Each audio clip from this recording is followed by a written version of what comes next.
And we're going live. And we're live. Hey, great goodies. Thank you for being the first one in this morning. Morning thoughts. Morning thoughts. Morning thoughts. Shout out to the people going out to work this morning. Shout out to the people coming in from work this morning. Extra special big up shout out to the people who work multiple jobs. I have the utmost respect for you. Shout out to my entrepreneurs, my stay-at-home moms and pops, my retirees. Shout out to the drivers. Shout out to the Uber driver, Lyft driver, truck driver, taxi driver, food delivery drivers, round town and long distance truck drivers. Shout out to the Troy Stars trucking blogs on YouTube. Shout out to the lawyers, doctors, Indian chief. Shout out to law enforcement personnel, military personnel, chefs in kitchens, secretaries in offices, y'all around the back road, strippers on poles. Shout out to whatever it is you do for a living. Shout out to you. You're not robbing nobody, stealing and killing. You're providing for yourself by getting up and getting out there and getting it your honest bread. Some of it might be considered unethical, but I won't be the judge of that. That's between you and God. All right. Shout out to you. Here we are on this beautiful morning. Today is the 15th of April, 2025, and we are here and we are happy to be here. All praises due to the Most High. We'll start off early this morning, so whoever is going to catch up, watch everybody is going to come on later and be like, I didn't even get a notification.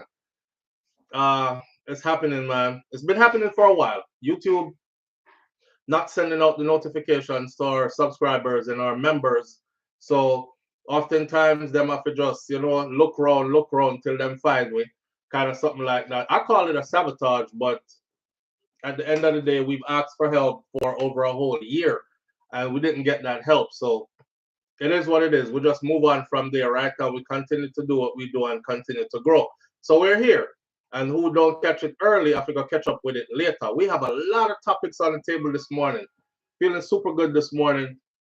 You out of here, Papa? Yeah. Is it cold outside? It's a bit chilly? Yeah. All right. Give me a hug. I love you. Yeah. All right. Say hi to Great Goodies. She's the only one so far. Well, there's 24 people here. Hi. Hi and bye. And he's off to school. Hi. Well. Daddy, see you later, okay? Okay. All right, Pop. All right. Little man going off to school. Great Goodies says, hi, Kai. Morning, King Biggs. Big up yourself. Thank you for being here. Second one in this morning. One man up play number 2. All right. Summer Island are selling up petrol. All right, here we are. Let's talk about this. No, I'm saying let's talk about this, but we have a lot on the table this morning. Let me see. I wonder what the Jamaican government thinks about Vybz Cartel now, seeing what he has done in the US. I wonder what the prosecutor, Paula Llewellyn, thinks now, seeing the heights, levels that he has reached since his, yeah, King Big, second, not 2. One man not play number 2. We're going to talk about, we have a next one that called If You Love Her, Help Her to Accomplish Her Dreams. Then we're going to talk another one that's called What Will Happen When Vybz Cartel Touch Down in Africa. We're going to make a prediction on that one. We're going to talk about Beenie Man's most recent video, because we were over here saying, then how come Beenie Man not even reach out and say congratulations or nothing like that?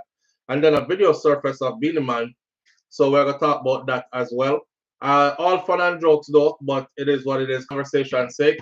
We're going to talk about 102 killed in 89 fatal accidents. We're going to talk also about a plane crash, not a plane crash, a helicopter crash that happened recently in New York. And a ex-Navy SEAL military veteran was flying that helicopter, 30-something-year-old young black man, and the way how the helicopter fell apart. And, the things that I just think that it's super suspicious. So we're going to get over into the details of that as well. And then that's it. That's it. Andrew Holness says that Jamaica's republic push is dashed, and he blames Mark Golding for that. Shelly-Ann Fraser-Pryce has a new hair care line, and she stands to make as much, if not more money than she made throughout her entire professional athletic career. So there are many things on the table to talk about this morning, and I'm going to go through all of them, and we're going to be here for a while.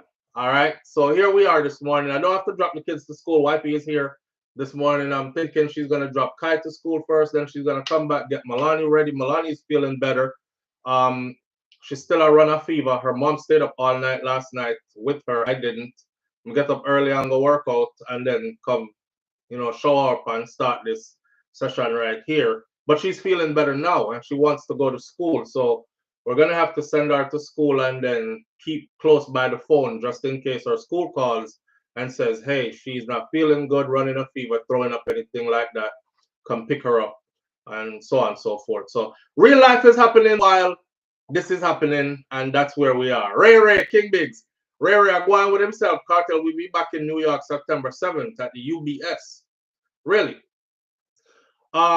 I didn't even know there was an after party until yesterday. There was an after party for the Barclays second night. Then they had an after party after that party. And the after party was jam-packed as well. But let's talk about Beenie Man though. So, it a stream. Y'all know Vybz Kartel have a thing where he say, it a tape. Gaza no rape. Do y'all know, by the way, nothing is new under the sun, you know. Nothing is new under the sun. I've said this before. We came across a video of Bob Marley saying it a tape. Bob Marley, did I say it a tape? Right? Him say it a tape, and the person behind the camera said something, and then Bob said, yeah, come here, go on the footage then for later, something like that. Right? But if you think you're the first one to do something, then a lot of the times you're probably not. Not talking about like selling out the Barclays, that's obvious. I'm talking about as far as slangs and fashion and that kind of stuff goes. If you look back, somebody probably had did it before you. Them just never turn it into something that is their catchphrase. By saying it repeatedly, they probably said it once in passing. Like Bob Marley never said, it a tape every time, right? But Cartel says, it a tape every time. It a tape, Gaza no rape, right? That's his catchphrase or one of his catchphrases. Anyway, Mr. Bob Marley, I say, and I thought, damn, that's the same way how we say, I'm out, peace. If you listen to all my videos going back 9 years on YouTube, at the end of the video, I always say, I'm out, peace. I'm out sounds like I'm out. But Cartel add to it, I say, what I thought my nose, I'm out. It sounds like I'm out, right? But I'm just saying I'm out, because living in New York, that's how New Yorkers used to be like back in the day. That was their I'm out, peace, right? But anyway, just throwing all that out there. Hold on there. Just a reminder that Tafara's birthday is so one of my children are having another birthday. It is the 17th, and today is the 15th. That's my oldest son. We just get that notification there. Boy, may I tell you, all my kids' them birthdays celebrate back to back to back to back to back, you know. So it's like money spent, yes, so money spent, that's it. Just I don't catch a break. I don't catch a break. But it is what it is. I asked for it and I got it. And I'm thankful that I got it. Thank you, God. So I never shoot blanks. I'm gonna get all of my ask for and more. So I'm good. Hit the thumbs up button as you enter the live, please, and thank you, says Audrey.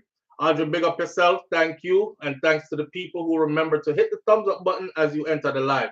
All right, so boom, there I was on Instagram late night, early morning, and I discovered this said video. Let me see, turn up my volume real quick. This is Beenie Man, and Beenie Man said, It's a stream.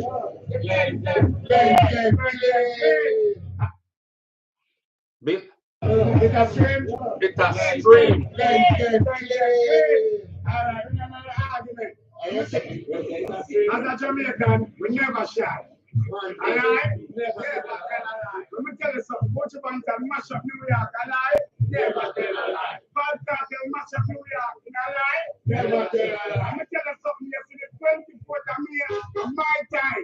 We're going to mash up New York, alright? Never tell a lie. That's why I say congratulations to all Jamaicans and all the people who turn out and support Jamaica. I just want to know, say, the 24th, I'm me one, I'm a friend them, I'm a gang. Never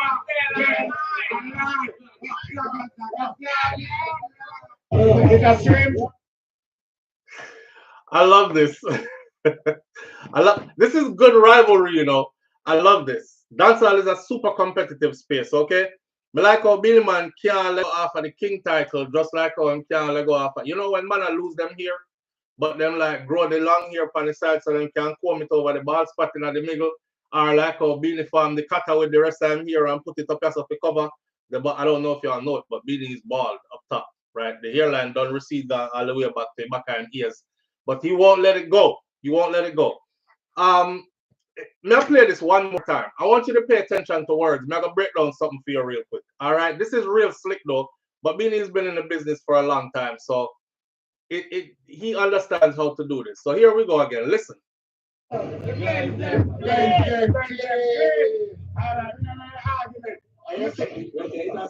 Jamaican, we never shy. Alright? Never lie. Let me tell you something. Watch your bank and mash. It has stream.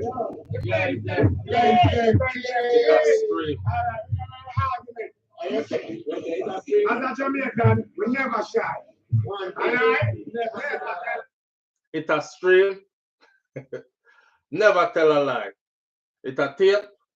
Gaza no rape. It a tape. It a stream. Beanie didn't even talk like that before Cartel come out of prison and start with the wallet under my nose. I'm out. It a tape. Gaza no rape. But you know, iron sharpen iron, them say. So I guess that's what we're seeing. Iron sharpen iron. The competition is fierce. Again. Watch your bank and mash up New York. Alive? Never tell a lie. Vybz Kartel mash up New York.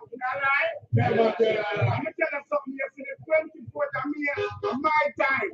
We're going to mash up New York. Alive? Never tell a lie. That's why I know say congratulations to all Jamaicans. All Jamaicans. All the people in the turn out and support Jamaicans. I just want to know say the 24th. I'm me one. I'm a friend them. I'm a gang. Never tell a lie. Never tell a lie. Beanie have a gang now named the Zaga Gang. Zaga Gang. Like the Gaza Nation. Beanie finally put together a Zaga Gang. Zaga Zao. Alright. I don't know nothing wrong to say Zaga Zao, but here what?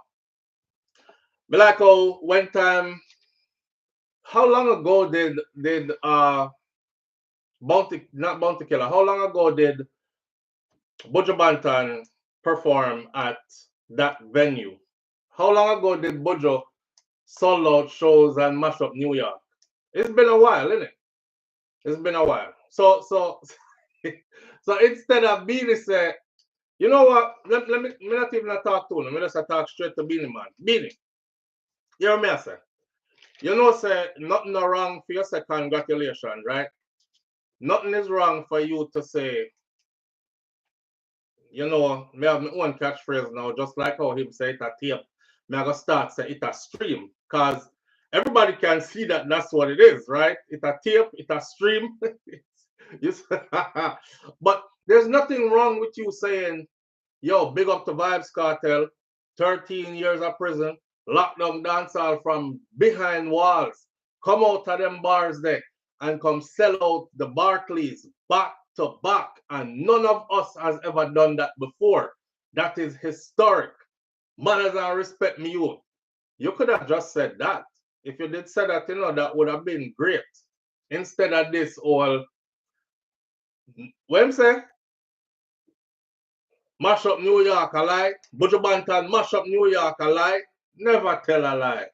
Vybz Cartel mash up New York a lie. Never tell a lie. Big up to all Jamaicans. When people want to give you props, they say big up to all Jamaicans. It's kind of like when people be like saying bad stuff about me on social media and me not answer them, you know. Me see people come over here, come talk about, I don't like what them saying about you, but both of them need to just kill the beef and calm down and, you know, set a better example for the Caribbean diaspora on this platform. I mean, I say, both of them need to set an example. Just tell me say you like the person where you freak me up over this, man. And you carry go bring come news because you want to hear what me I go say. But what you go talk about, both of y'all just need to just, you know, dead the beef and probably have a conversation about it. And you never hear me mention anybody. I never tell you I was in beef with anybody. You don't hear me talking bad about anybody. So how come both of us need to kill beef? What beef you talking about? People talk slick when they don't want to give you your props, but they are forced to give you your props. That's how I try to tell you. So the only way how listen, Beanie, sit down and think about this, And really sit down and orchestrate this. How can, because if I don't say nothing, then I'm gonna say my bad mind for true. And me have my show come up soon in the same venue. So me don't want to act like, me not say nothing because I'll Butch Bantan go up there go talk about it's for the culture. And although me I say it's for the culture myself, me still a maintain say me are the king of dancehall, even though it don't look feasible. So me have to find a way to say big them up, but at the same time, me can't say big up Cartel straight, because him and my rival now. Because that's who, in Beanie's mind, that's who is his rival now. His rival now is the person who is at the top. You know what I admire about Beanie Man? I admire the fact that after all these years, I think Beanie Man I do this from about 10 years old. I saw somebody put a little youth on stage the other day, one of the old veteran them, pick a youth, put him on stage and give him the microphone and him start DJ. And they I think they had it on Tropics or on Pinkwall or one of them, something there. And the question was, which dance hall great is this? And I looked at the little youth and I couldn't figure out who it was. And just the voice hit me and I was like, oh shit, that's Beanie Man. Yo, I've been so old. My money I be coming up. Me think say man Beanie didn't I see him age group, but Professor Nuts, which is an individual who is related. I'm related to Professor Nuts by blood, by the way. But Professor Nuts pick up Beanie Man as a little you put him past stage. And me I say, that's Beanie Man. So I admire Beanie Man for still gunning for the king, or still running for the throne, and still being in the running, because competition make the thing more fierce, and more exciting and all that. So all the people who take this as animosity or take this as, oh, you're divide dancehall or you're tear down with culture, you must not understand our culture. Our culture have always been competitive like this. It's super fierce. That's why you can't survive in dancehall unless you are this kind of person. You have to be super fierce. You have to be combative. You have to be competitive. Matter of fact, you have to have a chip on your shoulder in order to survive as a dancehall artist. Or dancehall will chew you up and spit you out. It's a super competitive space. Slangs change like almost every week. Like for a lot of you who don't visit Jamaica too often, you go once a year. By the time you go back, you don't know where the hell them are say, because everything change up. For those of you who stay out 2-3 years before you go back, you see how fast the what is new is just always changing. And that's in the music as well, right? But that's how dancehall is. So we're not doing this out of no animosity. I've said it before, I say it again. A lady said yesterday, one woman said, you always give Beanie Man him props, but then you just drag him back down. So I asked her, I said, I'm waiting on your reply. Do me a favor, please explain to me intelligently how I always drag him down. I'm waiting for your reply. Explain to me how I always drag him down. She give me my props, She said me always give him props, but then me drag him back down. So I said, please explain to me intelligently how I drag him back down. As a matter of fact, I don't want you to beat around the bush. Don't give me no long speech. Just explain to me exactly how. Be very specific how I drag him back down. May I wait on the reply all now? Another lady said yesterday, you always causing division. I think someone are like too old for the culture. Maybe it gone left you. And you've moved, or you gone left it. You've moved on to other things. I think it's more important, appropriate to say you're gone left it. Because some people outgrown dancehall. Their speed now is more like what was their parents' music when they were growing up. That's a part of aging. If you not realize as you age, your parents' music become your music. Because those are the things you heard when you were growing up. They throw your mind in a nostalgic place. You know, you remember when you used to walk and then go catch bus to go to school, and when you jump on the little minibus or back on the big country bus, this is the songs that were playing back in that era and that time. You remember your first time you go a dance or party or whatever. So as you get older, you leave it. It don't leave you, or you leave it. So I think a couple of you have left it, and then every now and then you want to backpedal and come leave comments. But I think you're commenting on something you don't understand, right? Dancehall is super competitive. Now, here's what we're gonna do. I'm gonna play Beenie Man message one more time, and when I play his message one more time, I want you to remember the date of his show, because I want to see Beenie Man show at the Barclays. All right. And then we can, of course, so we are going to judge.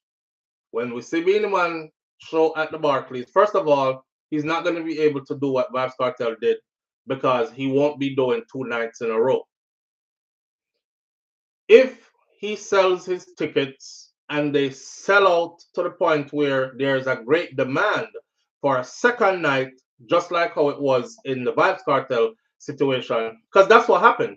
Vybz Kartel them had it planned for 1 night. The ticket them sell out so fast and the demand was so great for more tickets, they had to split it into 2 nights. They actually wanted 3 nights. Did you see how hoarse his voice was after the first night? He was actually talking like this. And he was like, yo, my voice gone, but still I go, they're gonna do the thing, you know? And he still went and did it. So I can't imagine him doing a 3-peat like back to back to back. 2 was enough. History was created. So from being a ticket them now lift up,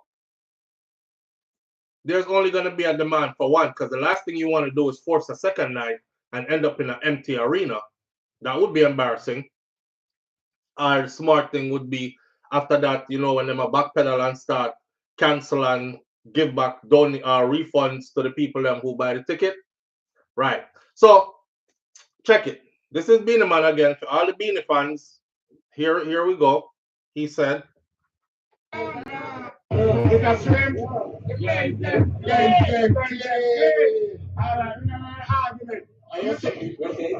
a Jamaican, we never shy.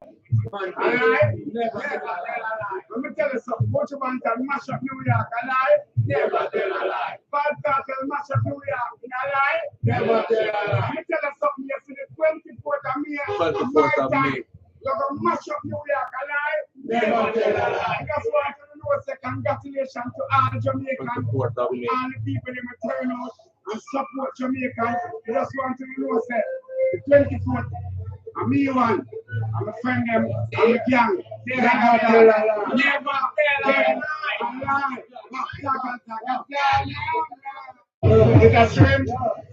So the 24th, let me write that down. The 24th of May. 24th of May. He did not say it was the Barclays though. He just said him gonna mash up New York on the 24th of May. All right. Now, if Beenie don't say the Barclays and it's not the Barclays, him could at least say big up the cartel and history was created. You know, the Barclays, because one of the Barclays. Now say him can't have a sold out show, but I would have liked to see Beenie take on the Barclays and see what the result would be. Also, I'll close off this Beenie argument and go into more of our topics, because we have a lot of topics to cover this morning. I'll say this. You had 13 years to do it. 13 years. And a lot of the times you had your visa to come to the United States of America. Cartel will get back a visa to come to the US in over 20 years. Plus 13 years of prison. Yeah. So all the time when Cartel never have a visa, Beenie had a visa and was here in the US. Yeah, his visa got taken away like twice, but those were short-lived takeaways. So you had more opportunities and more times to sell out big show in the US and all that. And I'll say this again, I have seen Beenie Man perform multiple times live. A Beenie Man are the person when make me say, Yo, I'm watching him one time, right? At Best of the Best at Bicentennial Park in Miami. Thousands of people in attendance. Back in these times, Best of the Best, if you don't know it, Best of the Best didn't used to be just for Caribbean people. Best of the Best used to be for the Yankee them plus us. I seen Rick Ross live there, DJ Khaled live there, Nicki Minaj live there. That I first time missing Nicki Minaj like call up a girl on the stage and feel up her breasts and feel up her body, and I was like, me not know them homosexual or something there. Yeah, to each his own. I guess that's how I float. You know what I mean? That's from back then. And from back then, me did draw my line. But I got to see all of them back then. And back then, Beanie was the first person we see as a dancehall performer that commanded a band with such authority and such ease at the same time. Super entertaining on stage. You know, he move around a lot, in dance, in his movements. I've told this audience before, like his body was like if the man say like this, you'd hear the band go bam. Him go, the band go bam bam. Him go bam bam bam. Bam bam bam bam bam bam bam. And then him gone in a war song. I was like, yo, this must have been like super rehearsed to be so intricate. I know me never high, me never drunk, nothing. I'm sitting there watching like the mastery of his performance on stage. So me give him that. He's a super performer, right? But I know your time now, king. You're still a king, but it's not your time as the reigning king. May I say that again. Anyway, we look forward to your 24th of May show in New York. And New York rollout and go support Beenie Man. You know, I just see him Beenie Man, simmer. Somebody said, bro, if you want to rule the genre, you have to have new songs.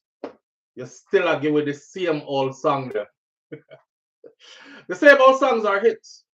They're hits. But you know, your rival is he has hits that are current.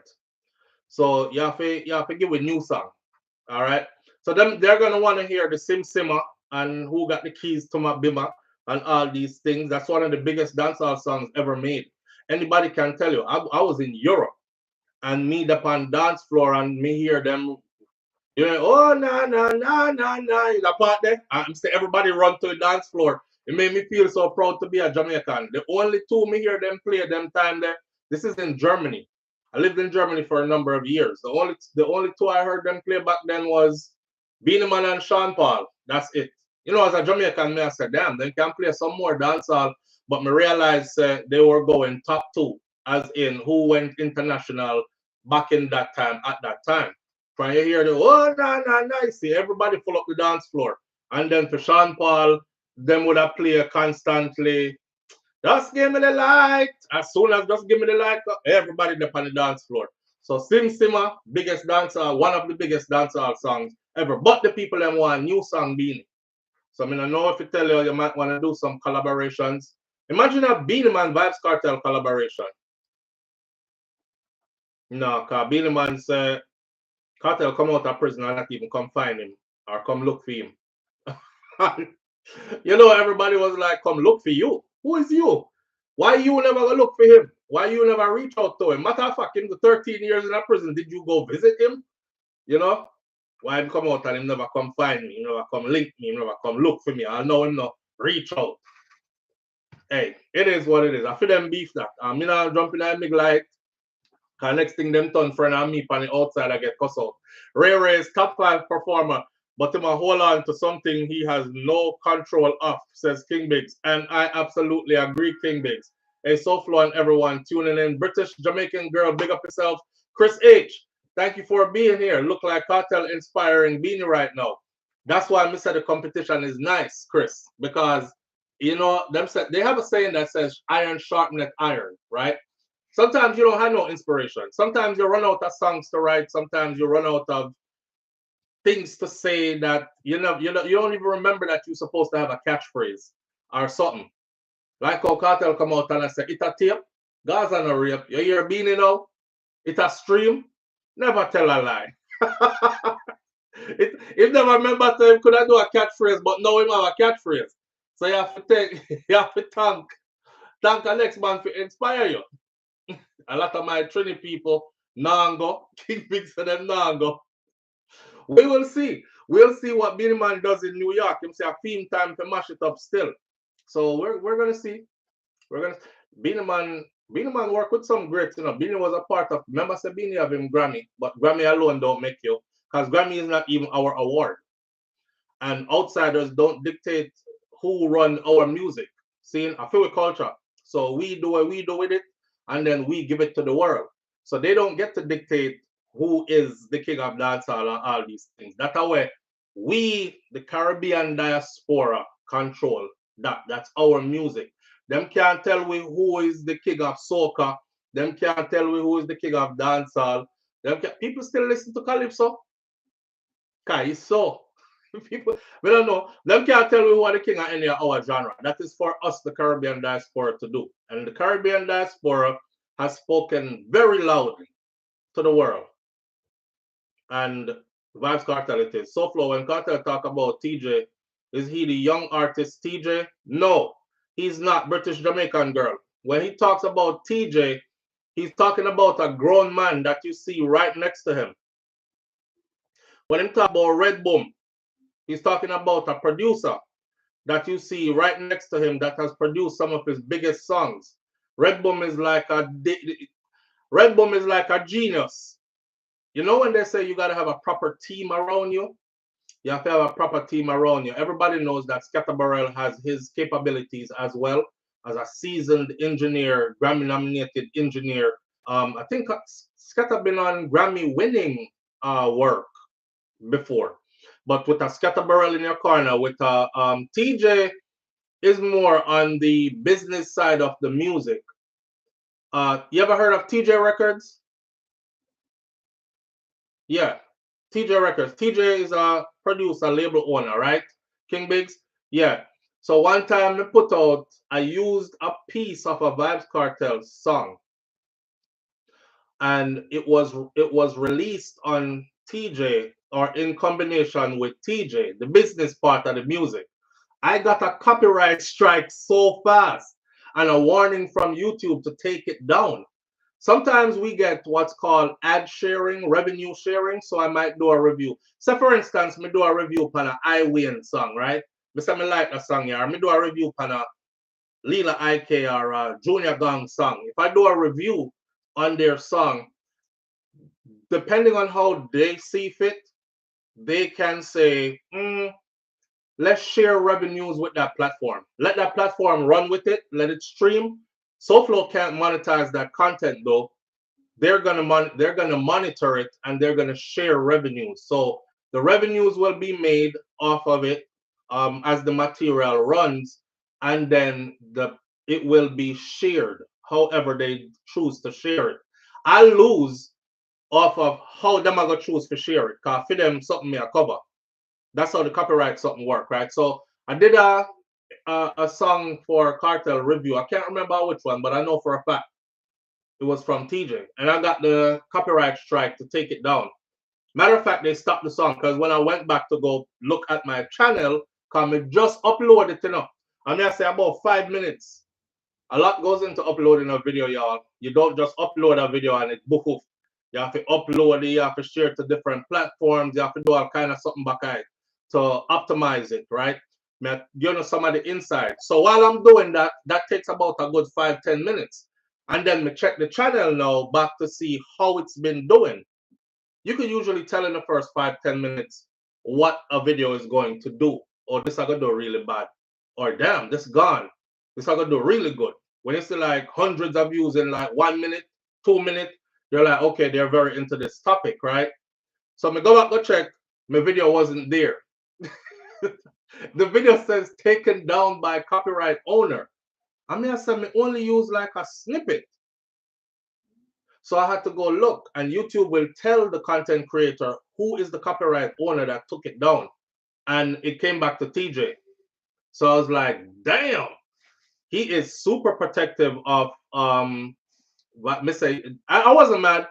I said he is super protective of Vybz Cartel's music and his rights. He's gonna make sure that it gets split properly and you can't exploit it or none of that. So to see him now with Cartel, and you know, what the song with Cartel, latest song, God is the Greatest, where him said, him small circle, just him, Red Boom, and TJ in Bonafide, right? Those are the people. Those are the people. All in a prison, me, I met millions, me, I talk about US dollar. That a Red Boom produced that, and him produced many others as well, right? So no one know who that is. I true that happened to me. Chris H, UK, tuned in, says I true that happened to me. I rate them though because they actually review your thing and allow you to share instead of straight strike. Some of them will allow you to share in the revenues and you can keep it on your channel. Some of them will give you a straight strike, you know, and they'll have your channel in problems. So you have to take it back down, or they can tell YouTube to remove it. That are the one where hurt. Can you do the work? You put up the content, you go back to check if it's there, and there's a blank space. It says this content has been removed by a copyright owner, and you get an email to your business email that explains to you who the copyright owner is that struck it and took it down. Or sometimes you're blocked in certain countries and it could only be played in certain places, etc., etc. Just a whole back of the scene type of stuff we're going where we have to deal with, right? Yeah, but TJ is very protective of Cartel. And you hear what Cartel said too, right? He said he's very protective of Cartel's business, and that's the business mind. I'm not Cartel is the business mind, but he said he likes to party and have fun, turn up. He probably have somebody like me. Once I'm in party mode, the buckle them off a pop. You know what I mean? I'm gonna get a bit out of control for the night. I'm gonna lose my senses a bit. I'm gonna be all inebriated and stuff. He said the rest of them around him, they don't drink or smoke. So he called them party poopers, but he need them around him because they're the ones that tap you on the shoulder and say, hey, we had enough fun, we have to go. You know, yeah, you can be out of control now, come, make we left you so. Yeah, time to shake the venue. We have stuff to do in the morning. Remember, say you have one 8 a.m. Something with check-in with so-and-so. We have to do it from an hour earlier, and then we have to go XYZ. You need that around you. You need that around you. No more yes man. No more yes man. And this is when you know that you've grown. Because big people don't keep yes man around them. Real people who are trying to elevate in life don't keep a bag of yes people around them. You know, some people, you can't be their friend unless you tell them yes to everything that they say. Them have to feel like say them own you. And you must agree with everything what them said. I'll break it down to simple life. Is a brethren where see you as a man and him see how you deal with your family nasty, him see how you treat your wife dirty, and him big you up feet. Him big you up feet, you know. If him stop bigging you up feet and him say to you, say, yo, me not hang out with you on the weekend again, brother. You need, and you say, why? And him say, look, you need to stay home and straighten out your family, because you're going to lose your family. Your wife is a good woman, you're going to lose her. Your children, them, you're going to displace, you're going to break up your whole family, you know. And me hear how you talk to that woman there. Me wouldn't want you talk to my sister, so if you did that with her, and me definitely don't talk to my woman, so I can't rate it for them thing, them, G. If you don't have that kind of person around you, and you have one of them people there where, come on, girl, let's go do it. F him, or he mad again. We can find somebody for you tonight. And so people end up broke up them life and frig up themselves. And the sad thing is, those same friends down the road, they become your enemy somewhere down the road, and them laugh after you and them talk about you somewhere down the road. I don't want to call no name, but there's one particular female who, if she's watching this, she probably knows who I'm talking about. Our friend trick her like this and did that to her. Come on, girl, let's go. I have her out there. Be a man, talk to him. He cute, talk to him. You know, and she drunk and out the road and high and talk to him. One bag of man. Then she start laugh and tell everybody how she take one bag of man. How me know? Because I'm right there. I see it. You know? So embarrassing. Embarrassing. So not keep no yes people around you. Big message of the day. Keep people around you who you respect their opinions. Even if it is harsh, you respect their opinions. Because people that really love you, really care about you, they will always tell you the truth. Even when it hurt your feelings. Because they want to see better for you. That's that. So big up the cartel for rearrange him circle like that. And know one bag of yes man around him. He has level-headed individuals, professionals who understand the business and are vetted in the business as a part of his team. And he's winning, and he's winning big. I love to see it, right? That's amazing to know, says British Jamaican girl. Morning, Karen Notice. Thank you for being here. Audrey Wright, big up yourself. Charlotte, I see you. Thank you for being here this morning with us. All right. You know, next part, let's get all the cartel conversation out the way before we go into anything else. So when we're done with that, we don't have to talk about that again. So somebody was having a conversation or in passing yesterday and said to me, what you think is going to happen when Vybz Cartel hits Africa? When he hits the continent of Africa, and I said it's going to be pandemonium. Shout out to Busy Signal. Busy is a giant in a dancehall, you know. And again, another one from Bounty Killer School. Busy Signal. You see how Bounty great? That's why Bounty Killer have to be in our league by him own, for himself. But anyway, I don't know if y'all seen Busy Signal land in Africa. Don't remember where in Africa he landed. Was it Gambia, Ghana? So, but it was like a motorcade. He actually shot a video, a music video using the footage. Motorbikes out. I didn't even know they had like motorbike gangs. Well, you know, if it were Western perception of Africa has been shattered, right? If you saw the reception for Busy Signal on more than one occasion, in more than one parts of Africa, you will know, say, Cartel One is going to be crazy. I'm predicting pandemonium. Because when the African them love you, you know, them run down your vehicle on the road, you know, them knock on the glass, them follow you, them climb up, them you have to have like security with a whole heap of big gun on them, something that it's gonna be crazy. I'm predicting a motorcade. I'm predicting pandemonium. I'm predicting that it's going to make the Barclays look like it was a warm-up. That's what's going to happen when he hit the continent of Africa. Don't forget, he's been in close touch with giants in Africa in the music industry, like Stone Boy, and I've heard Burna Boy, you know, talk about him and his accolades. I saw Popcorn over there in Africa living it up like in their yard. So the ground is already softened. They're waiting for Cartel though to come over there. I saw videos of buses, public transportation. The bus them Cartel PS paint up on wall and paint up. And this is way back, like 2 years into Cartel, 13 years in prison. This was trending. And they still do it today, and they do it even more today than before. You have the Gaza bus, you have and them have buses with them name after each member upon the Gaza out of Cartel camp, and then them have buses that are named after his songs. They have gangs there. One gang named the Cartel gang, and the Cartel. I did a story on this back in the day. The Cartel gang, though, not saying it's something good, but you know, the leader of the Cartel gang was saying that we're just some ghetto youths that's trying to survive, you know. But the police over there did kill them off because the police was saying they're bucking the system and they're doing a whole lot of unsavory stuff that we don't like and we don't condone around here. However, it was a very fierce gang.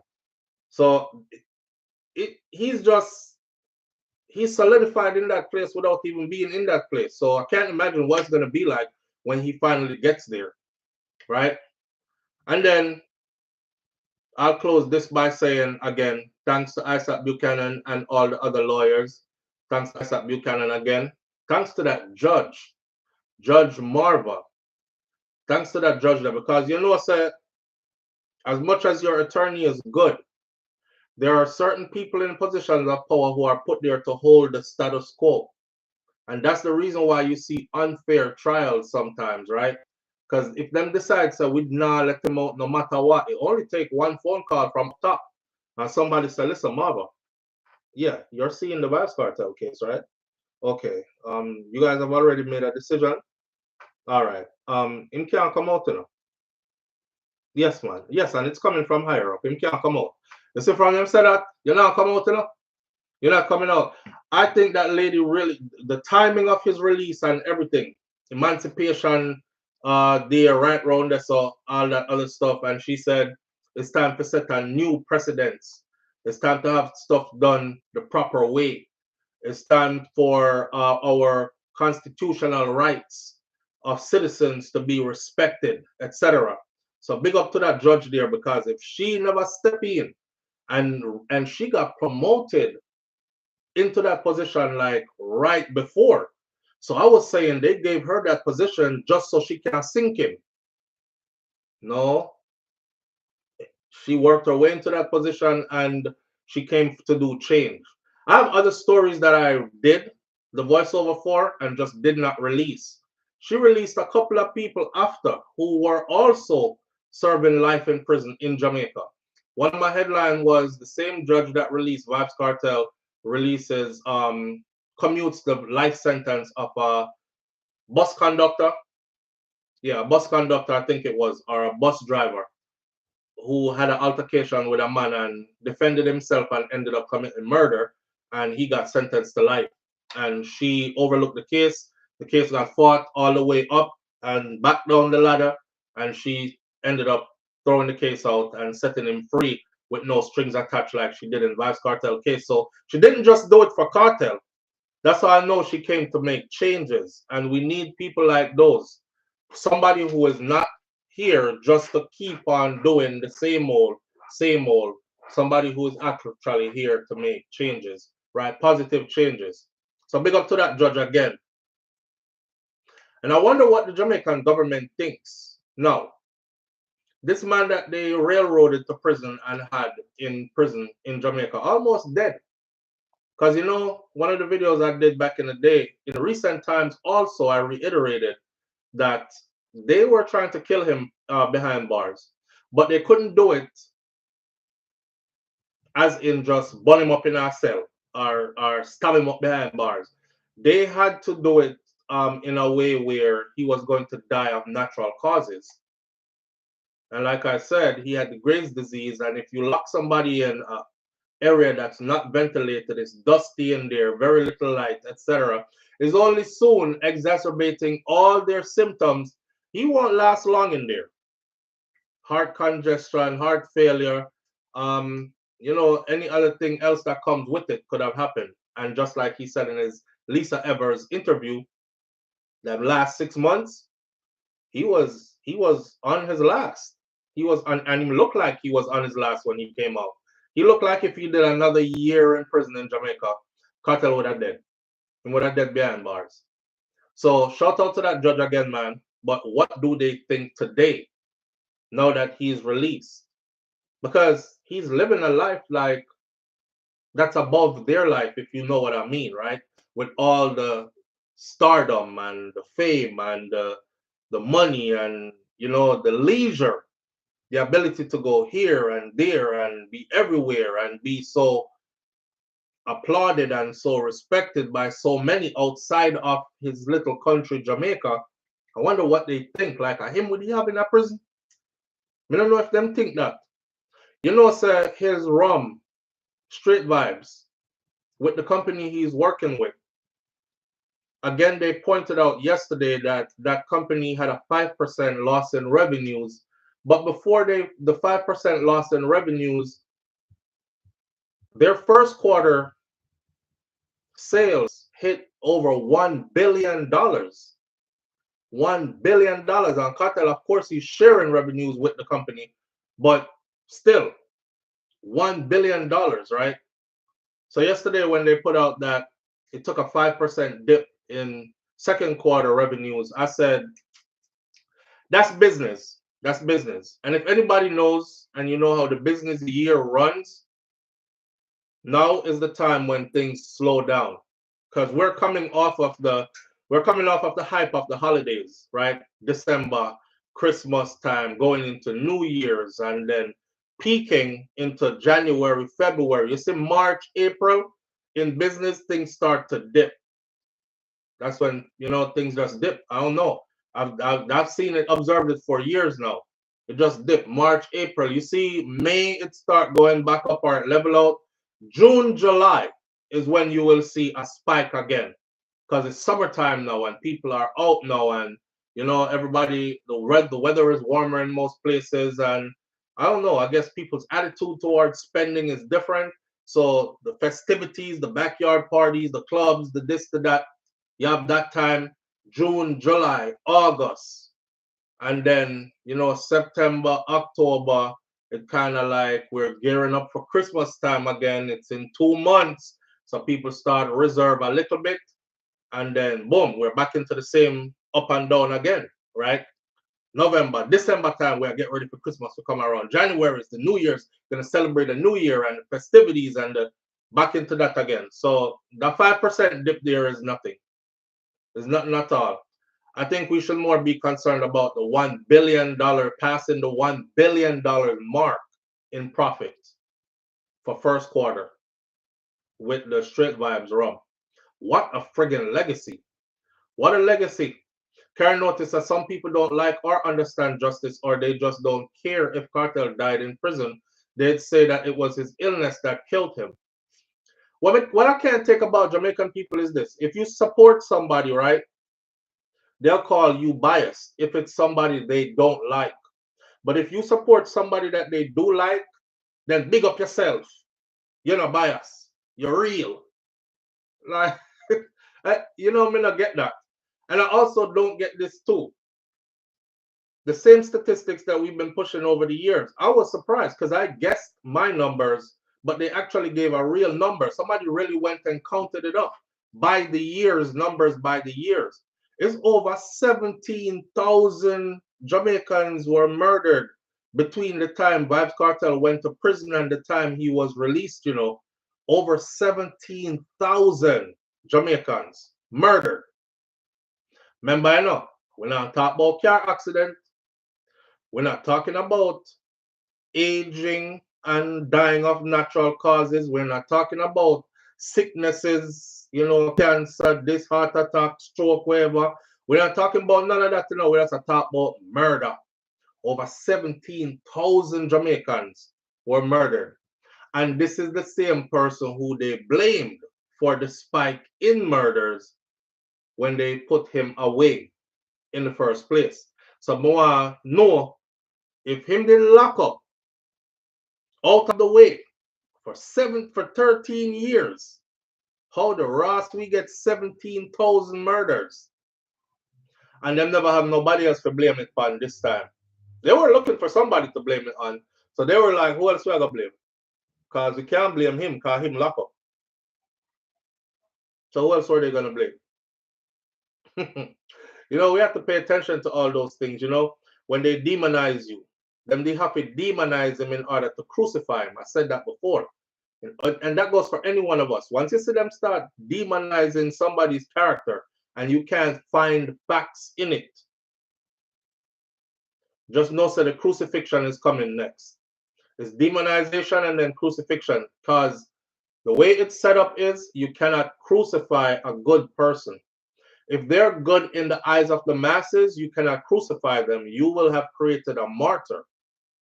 So then they want you to go into martyrdom, so they will demonize you first to get the people to turn against you, and then they crucify you. And then once them crucify you, the people will say, ah, that's a justified crucifixion. That's the reason why you had so many people that were saying, if it's in there, lock him up and throw away the key. Y'all remember, for the whole time this man was incarcerated, every time I got on this platform right here, I opened the chat lines and I said, here's the number, 1-806-587-8953. Call in. Calling through WhatsApp is free. If you are against anything I'm saying when discussing this case, call in and explain intelligently where I'm wrong. Up to this day, I'm free now. But up to this day, no one was ever able to call in with, well, let's take a look at this part of the case in particular, SouFLo. They weren't able to do it because I was able to rebuttal every single part of that case. Militarily study the case, like me did at the attorney. I even have a video on YouTube. You know what I think I'm going to do? I think I'm going to compile all the videos I did pertaining to the Vybz Cartel case, because there are many more angles to it. When I know that Cartel get free now, right? But I was already predicting that if he did not get free now, they were going to fight it all the way back to Privy Council. Somebody was asking, can they do that? They absolutely could. Because if the state asks for a new case, that means this is a whole new case about to happen again. Therefore, that whole new case will have been allowed to go all the way back up to Privy Council again. If it did go back to Privy Council again, the Privy Council would have looked at so many other things. They just couldn't get past what they found first. But if you remember, the crime lords in the UK said, the law lords rather, in the crime lords, the law lords in the UK said, this shouldn't even have come to us. This should have been handled in Jamaica. How did it get past so many levels? This right here. I could tell you another thing that was going to stump them.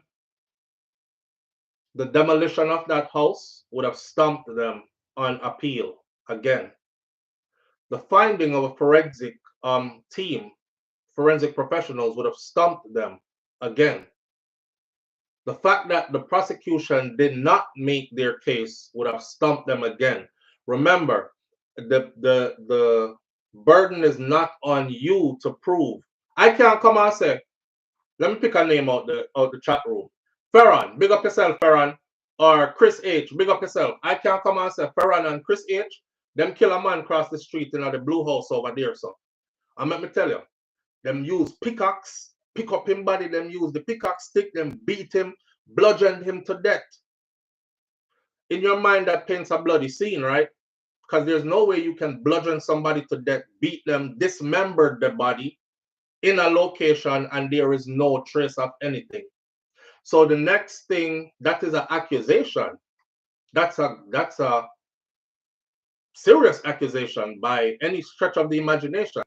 But if you let your imagination go to work, or you have some intelligence, you're going to say, beat with a pickaxe stick, use all the iron side of the pickaxe. So you know what a pickaxe look like? Then dismember this body in that location. Okay, there's got to be some forensic in there. Something DNA, something tangible to tie to that accusation. Naturally, okay, you accuse him of doing that. Was any part of that dismembered body found in that location? No. No? No. Okay. Were there any blood splatters found anywhere in that location? No. No. Did you have a forensic team go in there?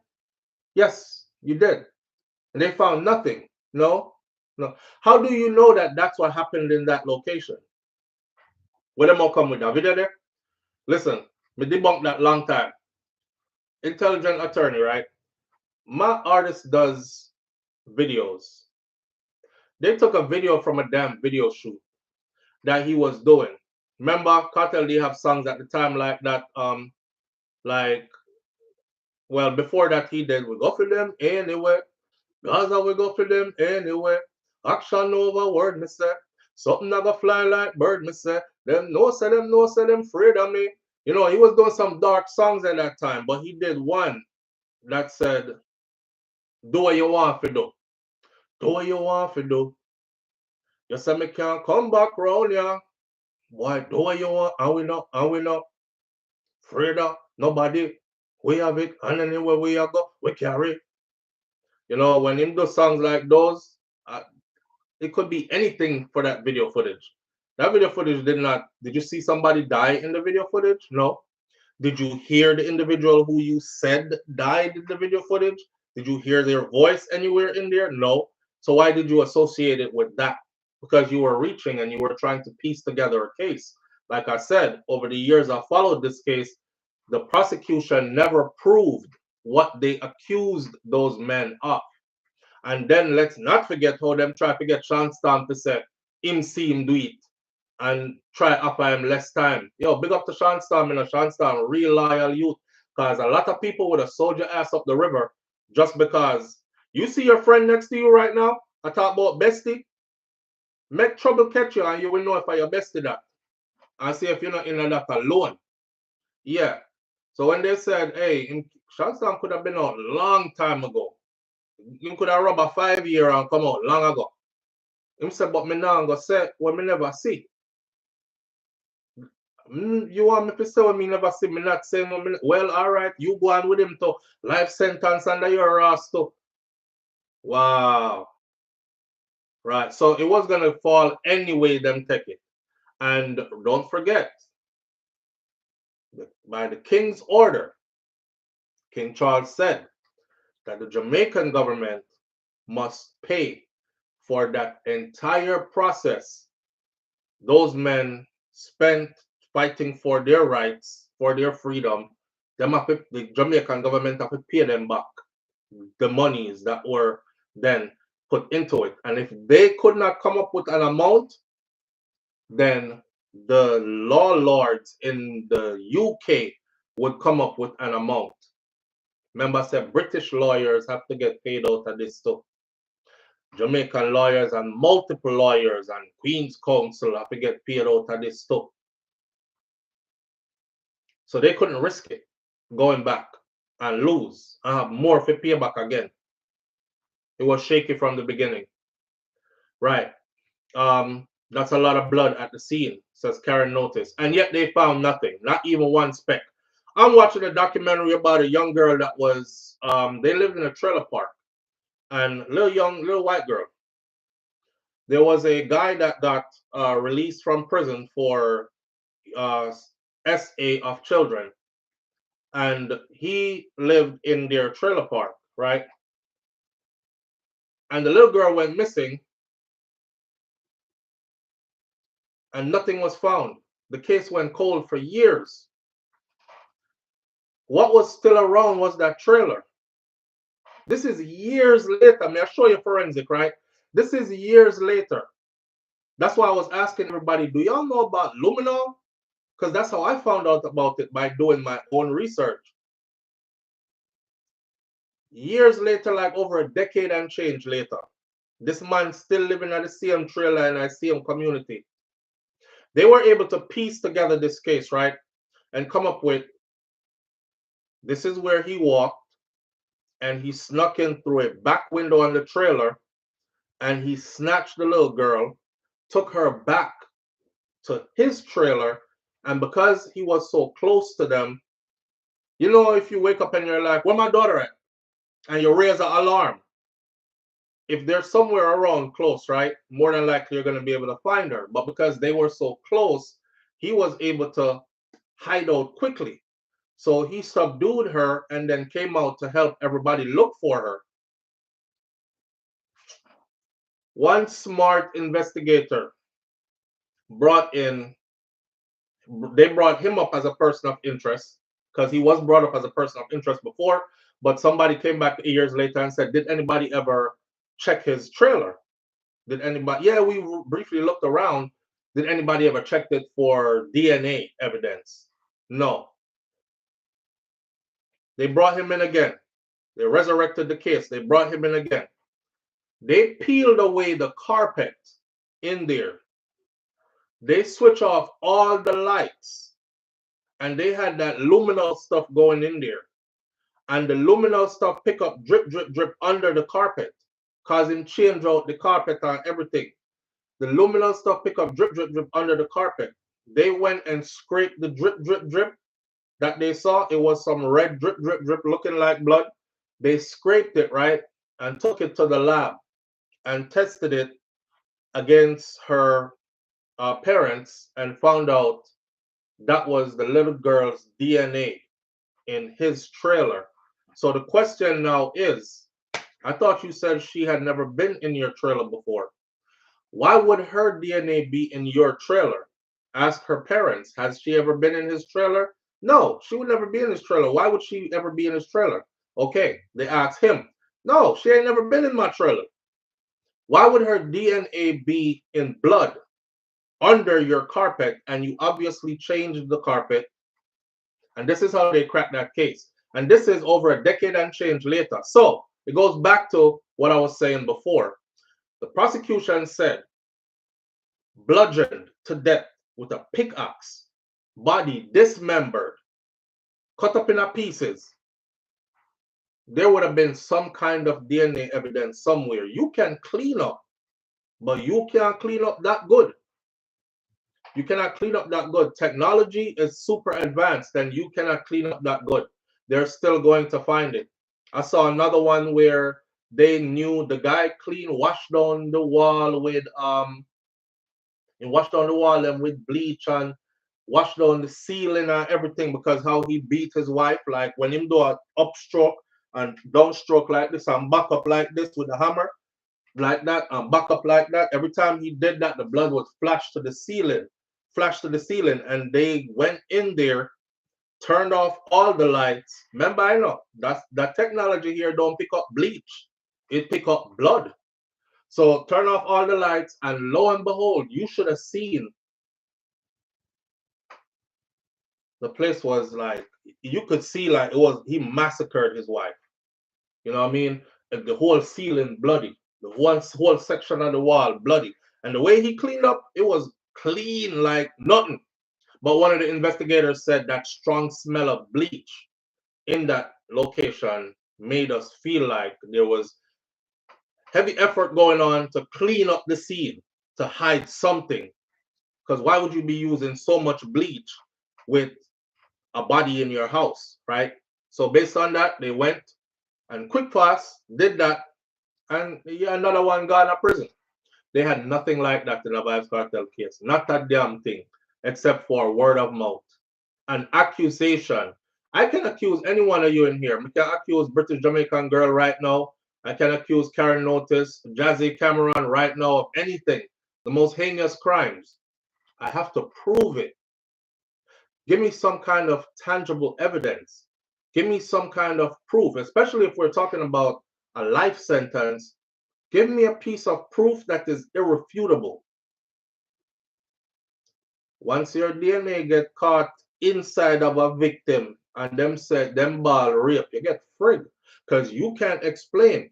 Did y'all see the story where the man, this was the woman's husband, was raping their daughter downstairs in the house in the drunk? But it's something he was doing a long time, over time.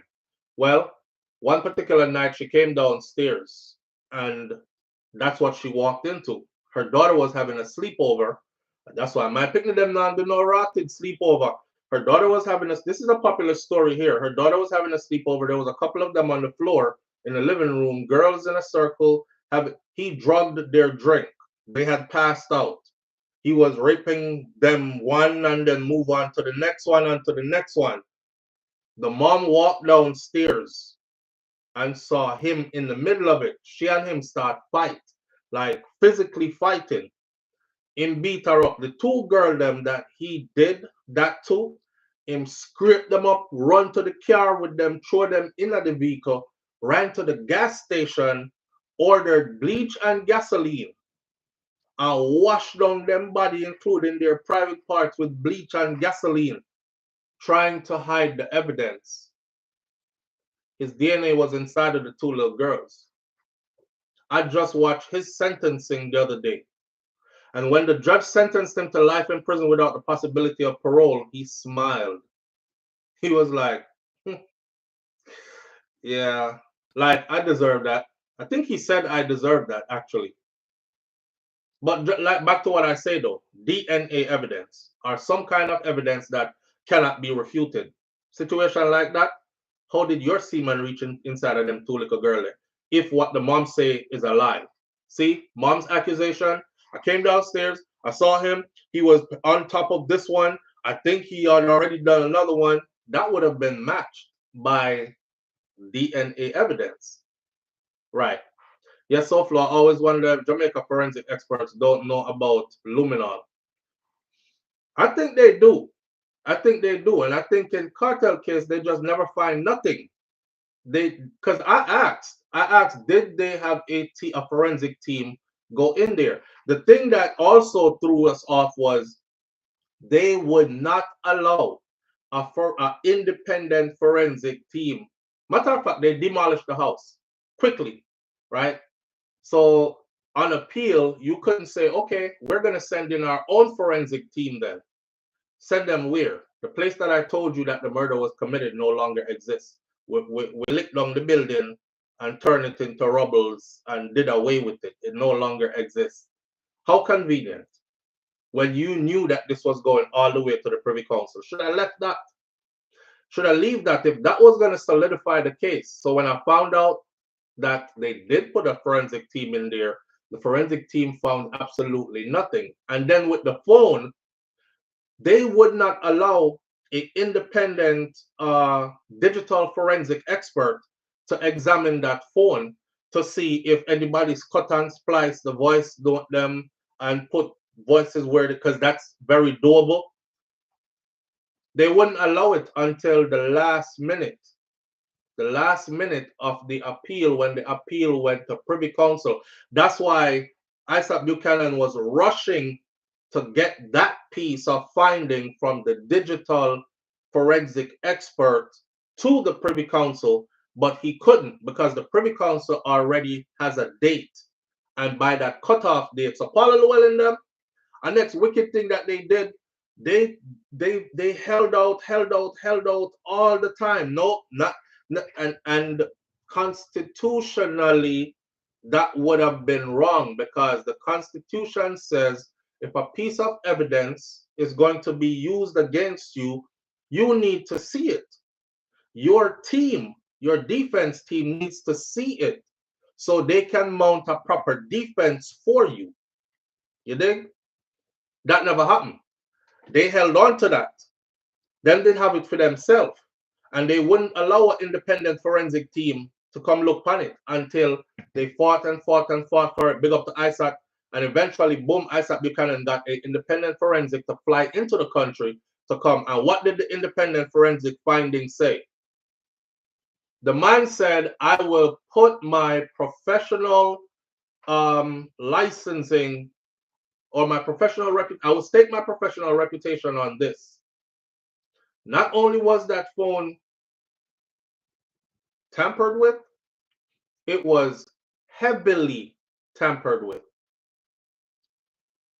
That's the piece that was missing from the Privy Council, because by the time Isaac got that finding back, the window to submit all the other stuff to the Privy Council had closed. So I'm just telling you all the different things that would have came out had they asked for another trial and fought all the way back to Privy Council. Cartel was never going to say they were guilty. They were going to fight again all the way back up. That would have came out again.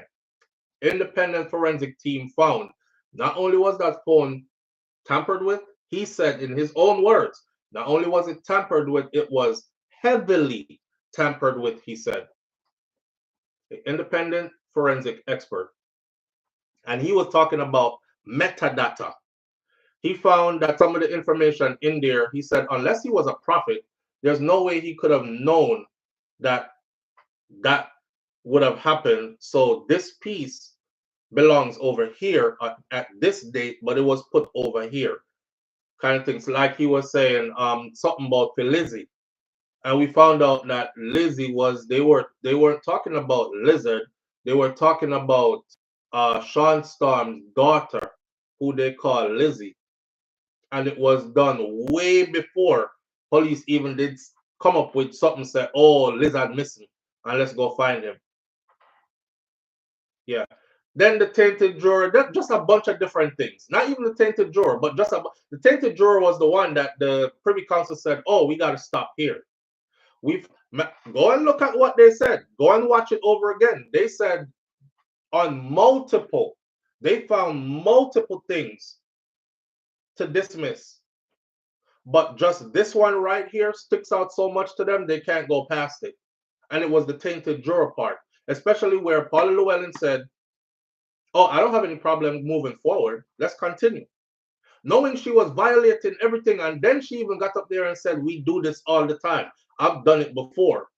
That means that other people you do the same thing to, you know, and it's wrong. When the lawyer for that was representing the prosecution side at Privy Council got up and the lawyer said, "Yes, your honor, but it's the evidence says," and the lord looked at him and said, "So are you telling me that if this case was tried here in the UK, you would say that was okay?"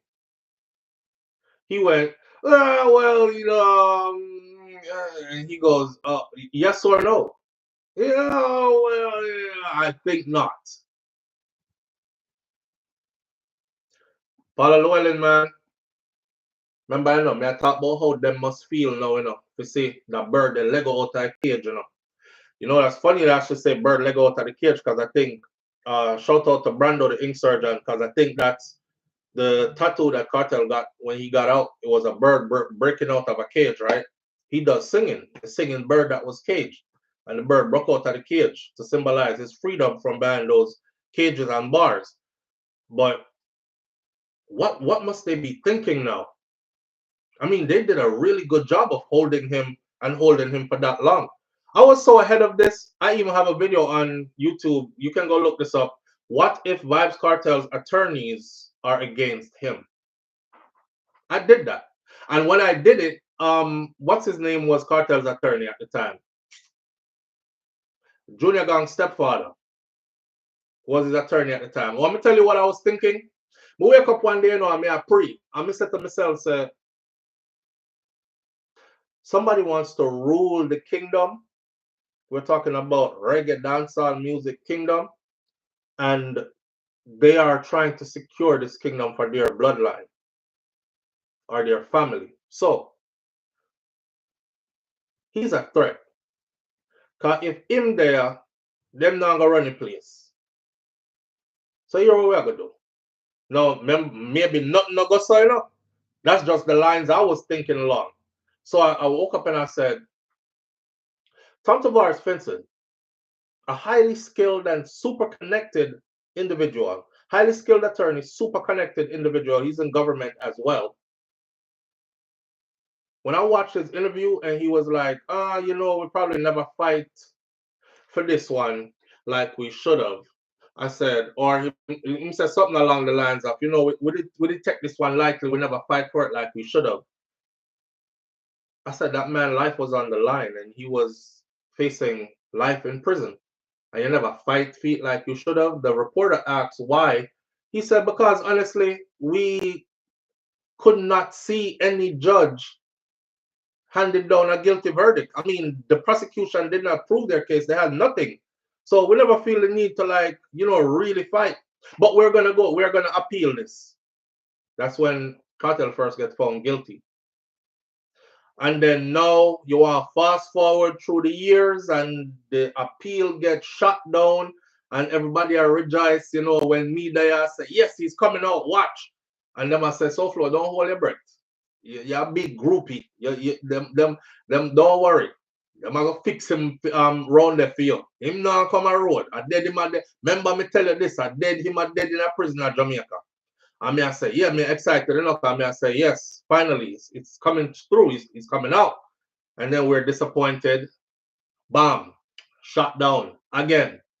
Like, damn, they holding him for real. But I'm praying his attorney. Fast forward now to when Cartel come out. Remember when he was being interviewed by Isaac Buchanan? You heard what he said?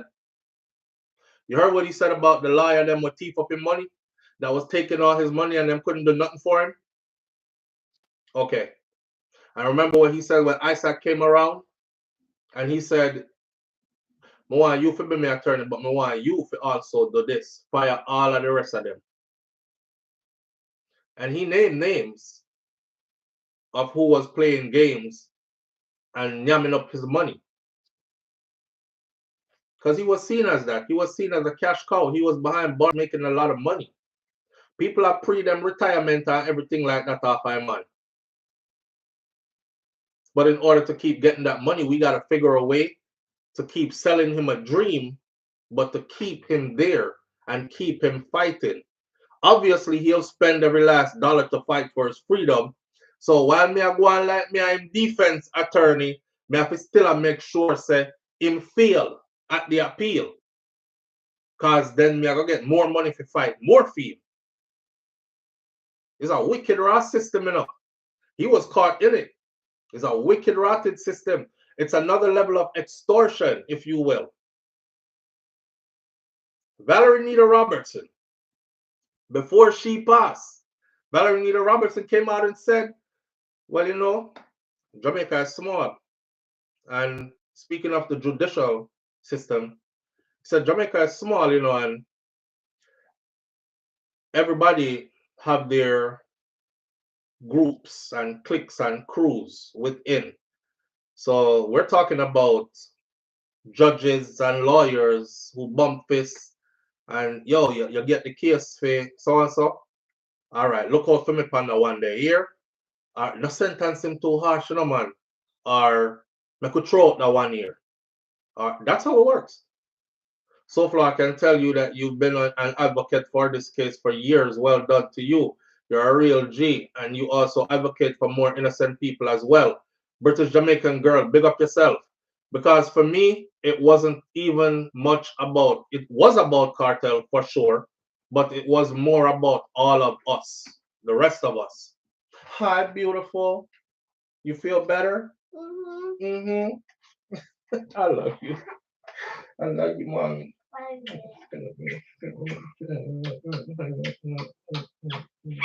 My baby Philip, you smell so good. I might eat you up. All right. Melania is here. Mommy put something on you. Say hi, everybody.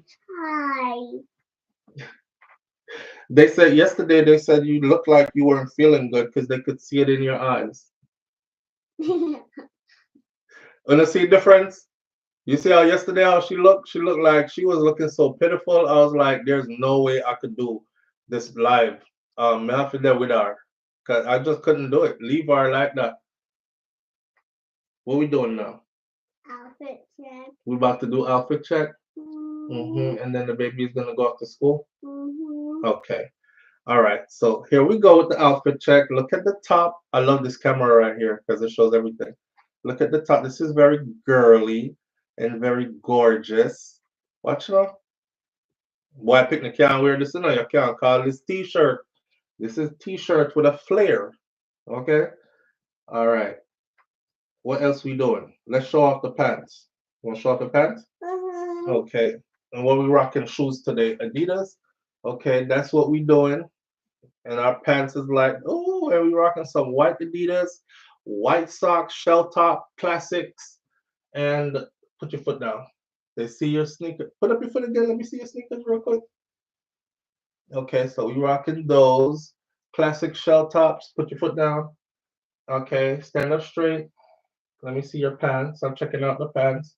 Is this a, okay, this is a cheetah print. It's a cheetah one. It's a cheetah one?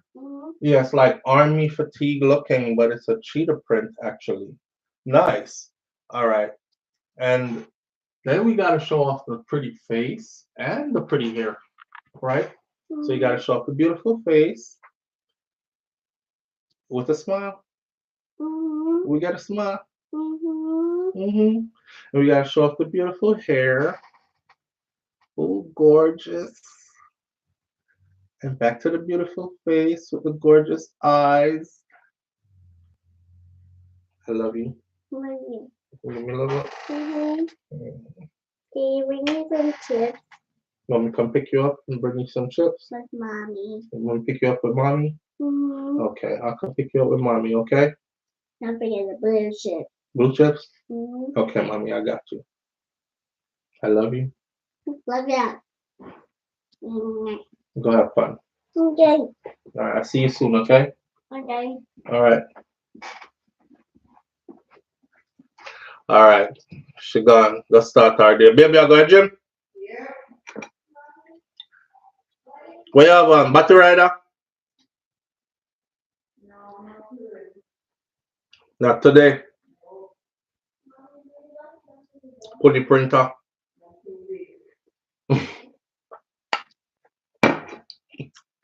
She said, you say you're too big, babe. I know you would have looked good in our battery rider.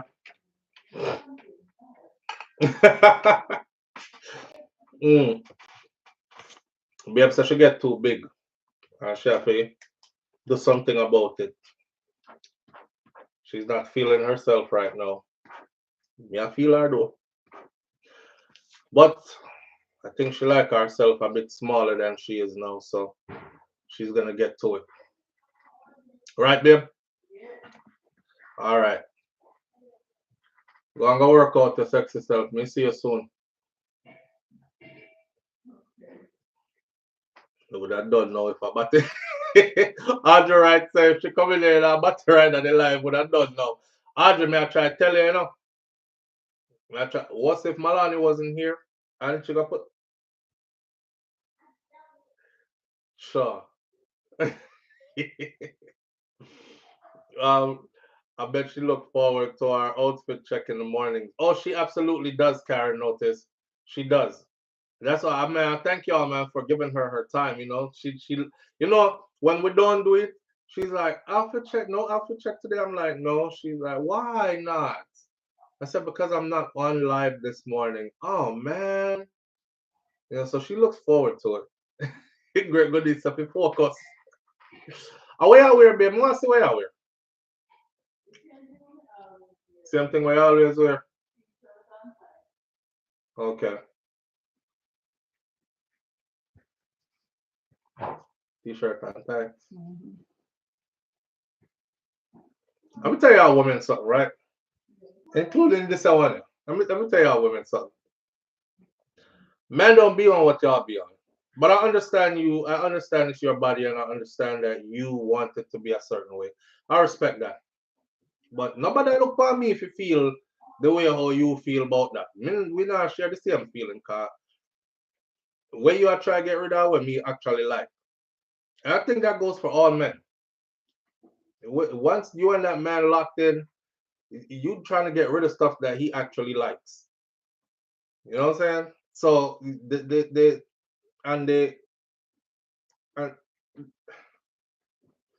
but do you think just don't feel like say we not find you sexy no more because you are absolutely sexy. Same way. Even more so sometimes. You know what I'm saying? I'm not saying let her get way out of hand because we're supposed to check each other. But it's all right. It's the way it's supposed to be.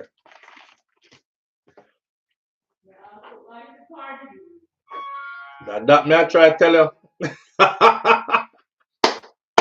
Yo, she said me ass look like the Cardi B and you never get no BBL. Oh, so what you think? Yes, you see what me I said though? You're looking at herself, oh my God, my belly get big. My belly bigger than my body. But she just going on and on. I'm like, man, stop. Take off her clothes and lay on my ass. Belly get big. While she belly get big. Me I try to take off a piece of her clothes, but belly get big. And look at my ass and my that's how it look good. You ever see that? Let me stop before I'm gonna say I'll kind of sit down enough to say that this morning. Let's get back over to what we were talking about before. So we're gonna end the Vybz Cartel part and go on to our other topics like this.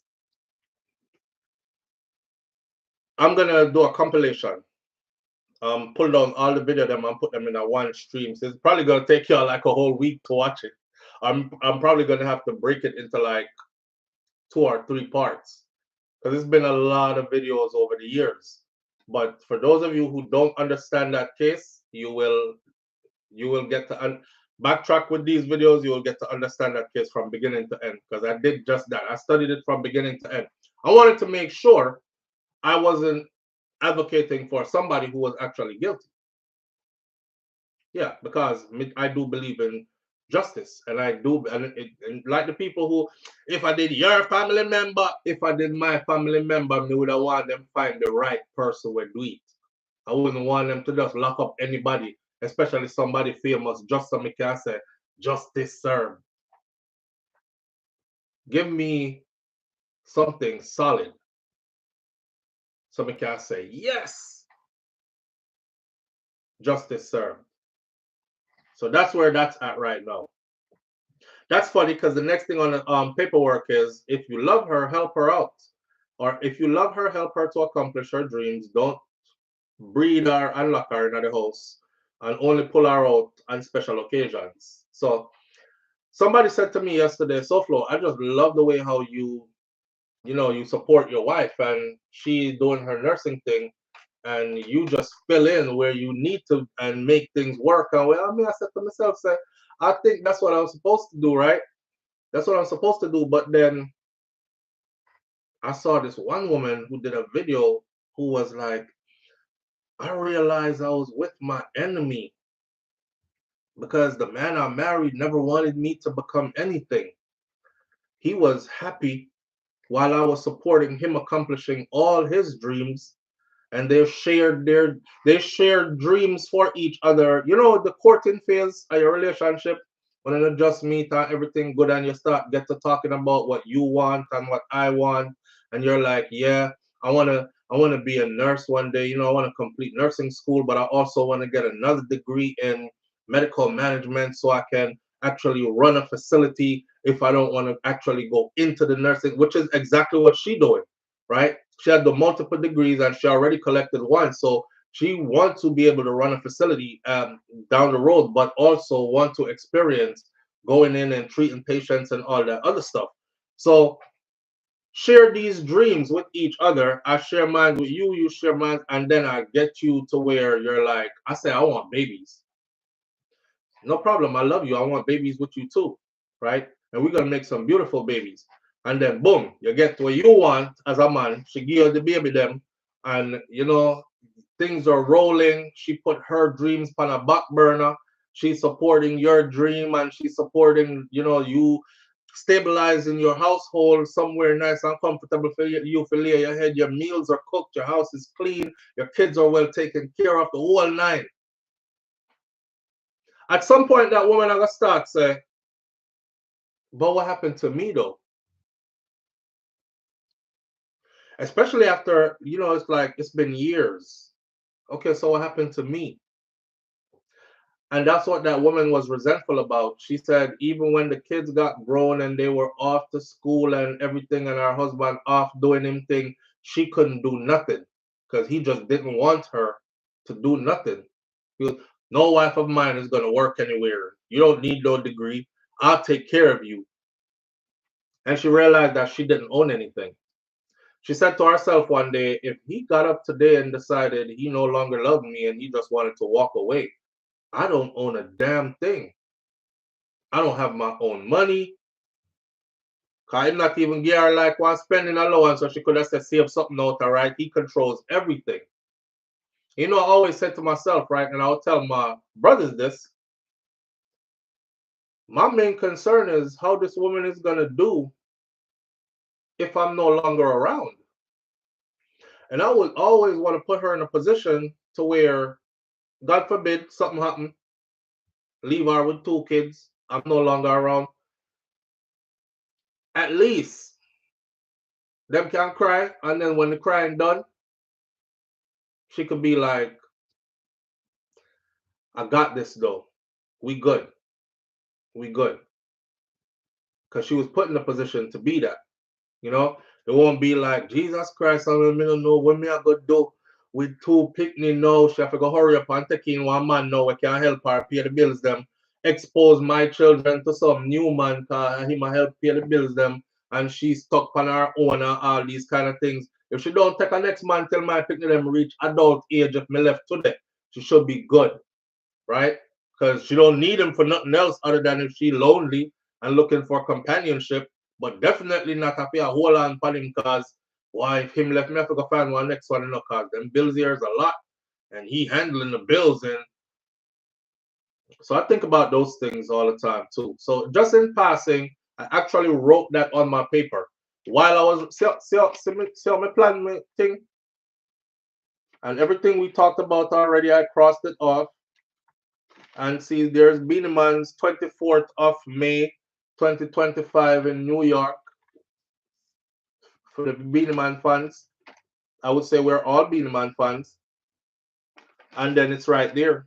When me I talk about now, I'm not gonna cross that off when me done. And it says just like this: if you love her, help her to accomplish her dreams. Don't breed her up and lock her up in the house and only pull her out on special occasions. You know, some man love pull her up on special occasions, you know, when them a go party or when them want to show off them wife to other people and these things. But that woman is unhappy as hell because she is not any human being that is not accomplishing the dreams they have for themselves, they are unhappy. Just remember that. So start by doing this. Asking your partner, if you've never do it before, babe, what dreams you have for yourself? I mean, minus me and the kids and family. What dreams do you have for yourself? Where do you see yourself? You might be surprised if you've never done this before. You know what I mean? If you find out, say, your woman have big dreams for herself too.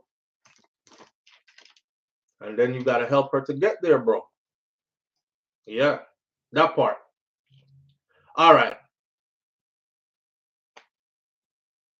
Looking at my list, my second list, because that the paper they done now. So I'm going on to my second list. Where do we start here? Shelly-Ann Fraser-Pryce, new hair care line. I don't know if y'all, do y'all know about Shelly-Ann Fraser-Pryce new hair care line? Big up to Shelly-Ann Fraser-Pryce. Everybody knows that Elaine Thompson-Herah is my favorite Jamaican female sprinter. Not to say the rest of them aren't admired by me as well, right? All Jamaican women, all super champions, especially when we 1, 2, 3 them, gold, silver, bronze them. I just have a special liking for Elaine. However, Shelly-Ann Fraser-Pryce's greatness is not to be ignored. So she is that. Now, Shelly-Ann Fraser-Pryce is launching her new hair care line in New York. It launches in New York soon. And the hair care line, the name of the hair care line, y'all can go look this up. It's called Afimi. Afimi. You know, people are going to take it and say, Afimi. Afimi. I love Afimi. But if you're Jamaican, you know what Afimi mean. Afimi mean it's mine, right? It's ours. It's mine. The cheap digital nomad, Jeff. Jeff, big up yourself. Jeff says, Elaine, every day of the week said what I said. Jeff, big up yourself. Yeah, Elaine is my favorite one. So here's our brother telling you about it, right? That's all. We need to talk about Shelly-Ann Fraser-Pryce because what she's doing off the track isn't getting enough attention. For those who don't know, Shelly-Ann was the first Caribbean woman to win the Olympic gold in the 100 meters, and she's widely considered to be the greatest female sprinter of all time. Throughout her illustrious career, she used vibrant hairstyles like this to reinvent herself every time she stepped on the track. Now, as she nears retirement, she's stepping into an entirely new arena, the multi-billion-dollar beauty industry. This weekend in New York City, she will be unveiling her new clean hair care line, Afimi. Led by icons like Rihanna, celebrity beauty brands brought in over $1 billion in sales in 2023 for the first time ever. I don't think people realize that Shelly-Ann could earn more from Afimi than from her entire athletic career. And that's why we need to talk about Shelly-Ann Fraser-Pryce because what she's doing off the track isn't getting enough attention. All right. For those who Afimi is the name of her beauty brand, Afimi.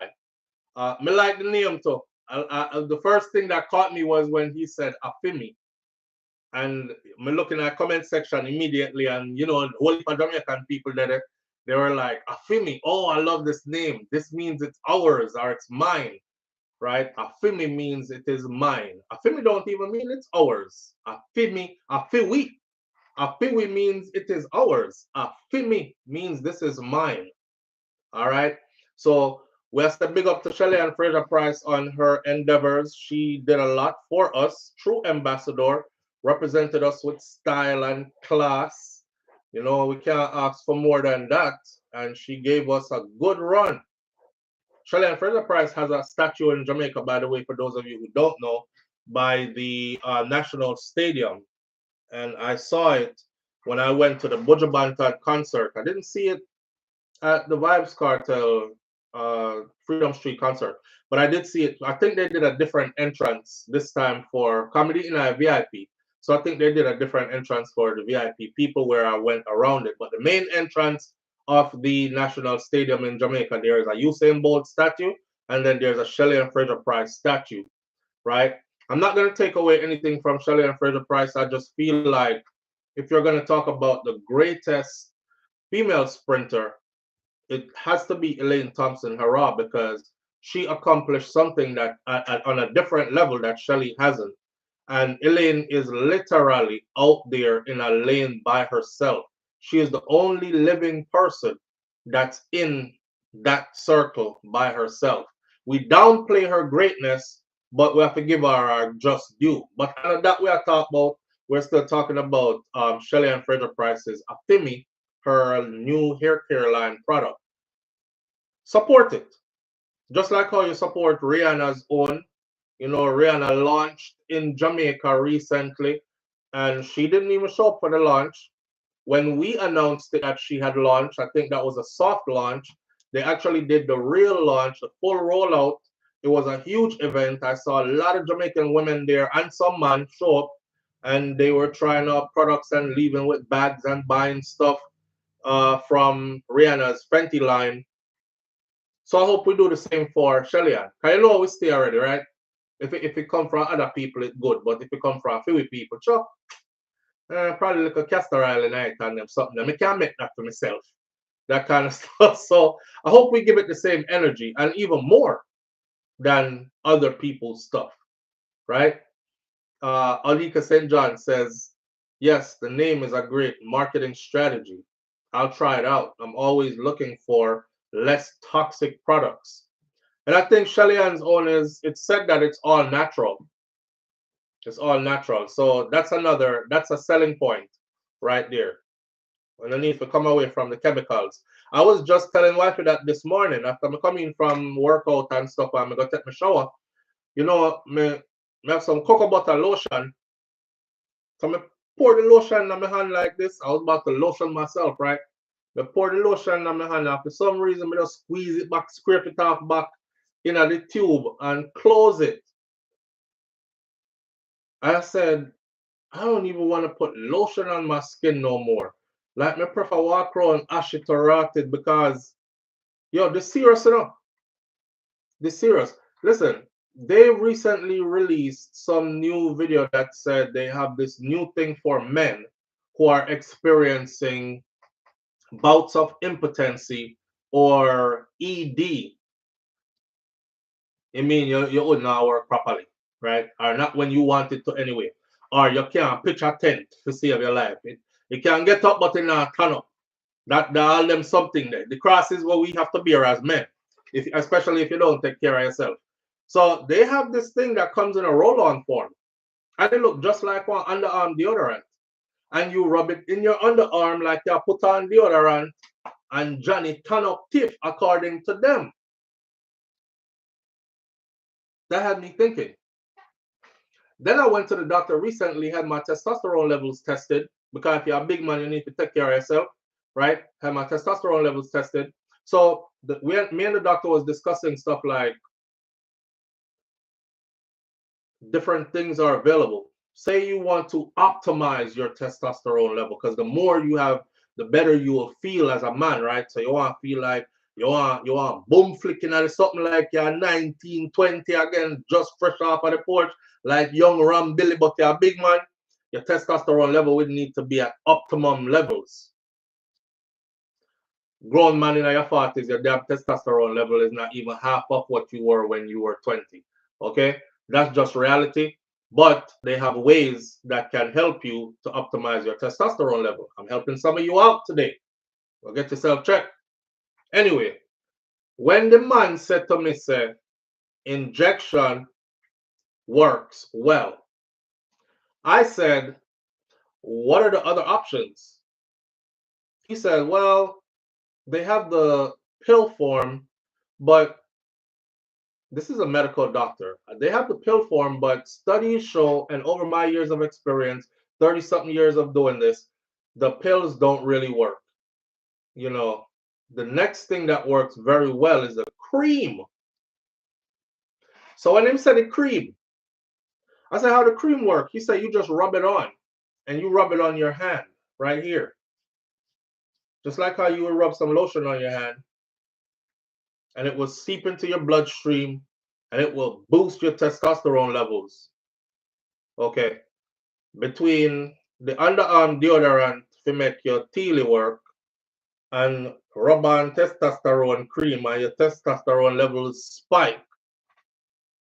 I'm scared of my lotion now. Because here what? Whatever is in that lotion is doing the same thing that the underarm deodorant and your lotion and them testosterone something they do. If they have invented something that I could rub under my arm and it affects my teely, that means everything me rub under my arm affect me teely. That's food for thought. Audrey said pitch but it broke down fast. Hi man. Hi. You don't have to be so rough. Make we age in peace. Oi. It pitch it pitch but it broke down fast. It that's Christ. Yes, the name is a great marketing show all on there. Pitch but it broke down fast. I support her. Yeah, y'all go support Shelly-Ann. I don't know if Rihanna's products are in Canada. I don't know if they're in Canada either, but I know that they're in Jamaica now. But to the man them, I would say to anybody, ladies, your underarm deodorants are, you better be careful what you're putting there because I'm not having a titty right there, so we're right next to no underarm, you know. The men can get breast cancer too. And on top of that, them a talk about stuff where you rub under your arm where affect your teely. So think about whatever deodorant. Me know some of it cheap. I would like to get the cheap chop. Me just use the cheap $1 deodorant, man, and just spray on, you know, spray on something for my clothes for the outside and me smell good and go on. You better go spend your little extra money and get something proper and all natural for your underarm. Because whatever you're putting in your underarm is affecting your teely. Right now, there's somebody who's watching this and him thing can't lift up. And it can't lift up because of what you've been putting in your underarm. Or the lotion was that you've been rubbing all over your body. Remember, I know the doctor tell me, this is about a week ago, 2 weeks ago, my testing kit is right there, so. Right? This is about 2 weeks ago. The doctor tell me that, right there, so you rub it. So be careful one out there, rub upon yourself. All right? Georgette Sealy says, exactly, that's how a lot of women are getting cancer. Audrey said, me start use the lime. Rub the lime under your armpit. No true, Audrey. Big up to whoever it was that told me that because it works. I couldn't believe that it worked. Matter of fact, it worked so good the next day. It take a while though. The lime take a while, but once it's like your body adjusts to it. So like day 2 and day 3, me not smell my arm, and I'm even forgetting to rub the lime under my arm because I'm like, me not smell nothing. I mean, I'm gonna like put things for me. Be careful where you rub by yourself. Yeah, I hate to see it. And remember Johnson and Johnson and that class action lawsuit and what was revealed. You know, it was a lot of black women that died from cervical cancer and breast cancer who did powder up more than we. Black women had a thing about that Johnson and Johnson powder, boy. And he powder puff up all around their neck when them done beer. That's how you used to know say woman fresh back in the idea. Fresh out of the shower, you know, you used to see them. Them time they be a picnic and watch big woman cleavage. And them cleavage well powder up and them put it up your so and them powder up all them armpit and everything. And only come to find out that that stuff was killing people. Coconut oil is safe. Well, again, I use coconut oil for my beard, and I use it for my hair, like raw coconut oil for my beard and my hair. I'm gonna use hemp oil as well for my hair and my beard. I got a hemp oil that's mixed with mango, and then I have one lime. The lime stuff it burn my scalp though. The lime stuff burn your scalp, but that's good. We use that for like conditioning, and then we use coconut oil in my beard. So my beard always smell like something when I can name my own beard. But the lotion stuff, I was using the cocoa butter lotion. But when I read the ingredients on it, it's not just cocoa butter. It's a bunch of stuff on there that I cannot pronounce. And I'm a big hater of anything I can't pronounce.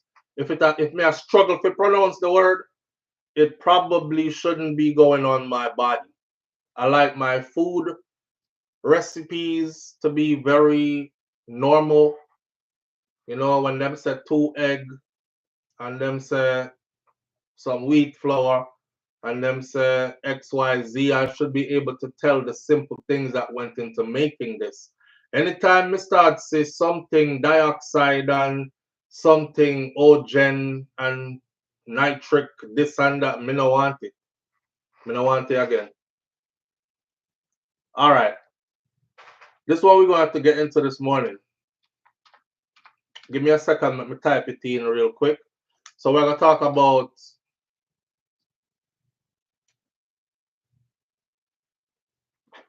who believes in marriage still? Anybody here believe in marriage still?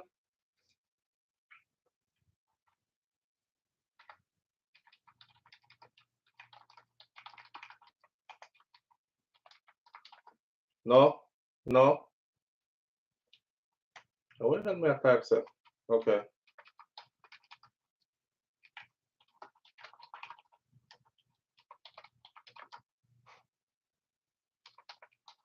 Let me see. My apologies. Good morning, everyone. Georgette Staley, big up yourself. Audrey Wright says, yes, start from when I was babies. Coconut oil is like Vaseline. Dorothy T says, I do. Audrey says, I do. Me, believe in marriage. Nan says, me. Yes to the right person, of course. Great goodies. Yes to the right person. Interesting. Why do not take so long to answer? Because they're not sure. They're not sure or acted. Hold on there. What am I typing?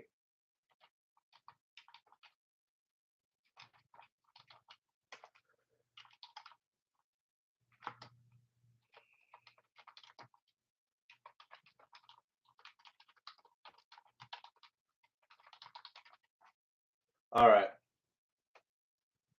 Sita.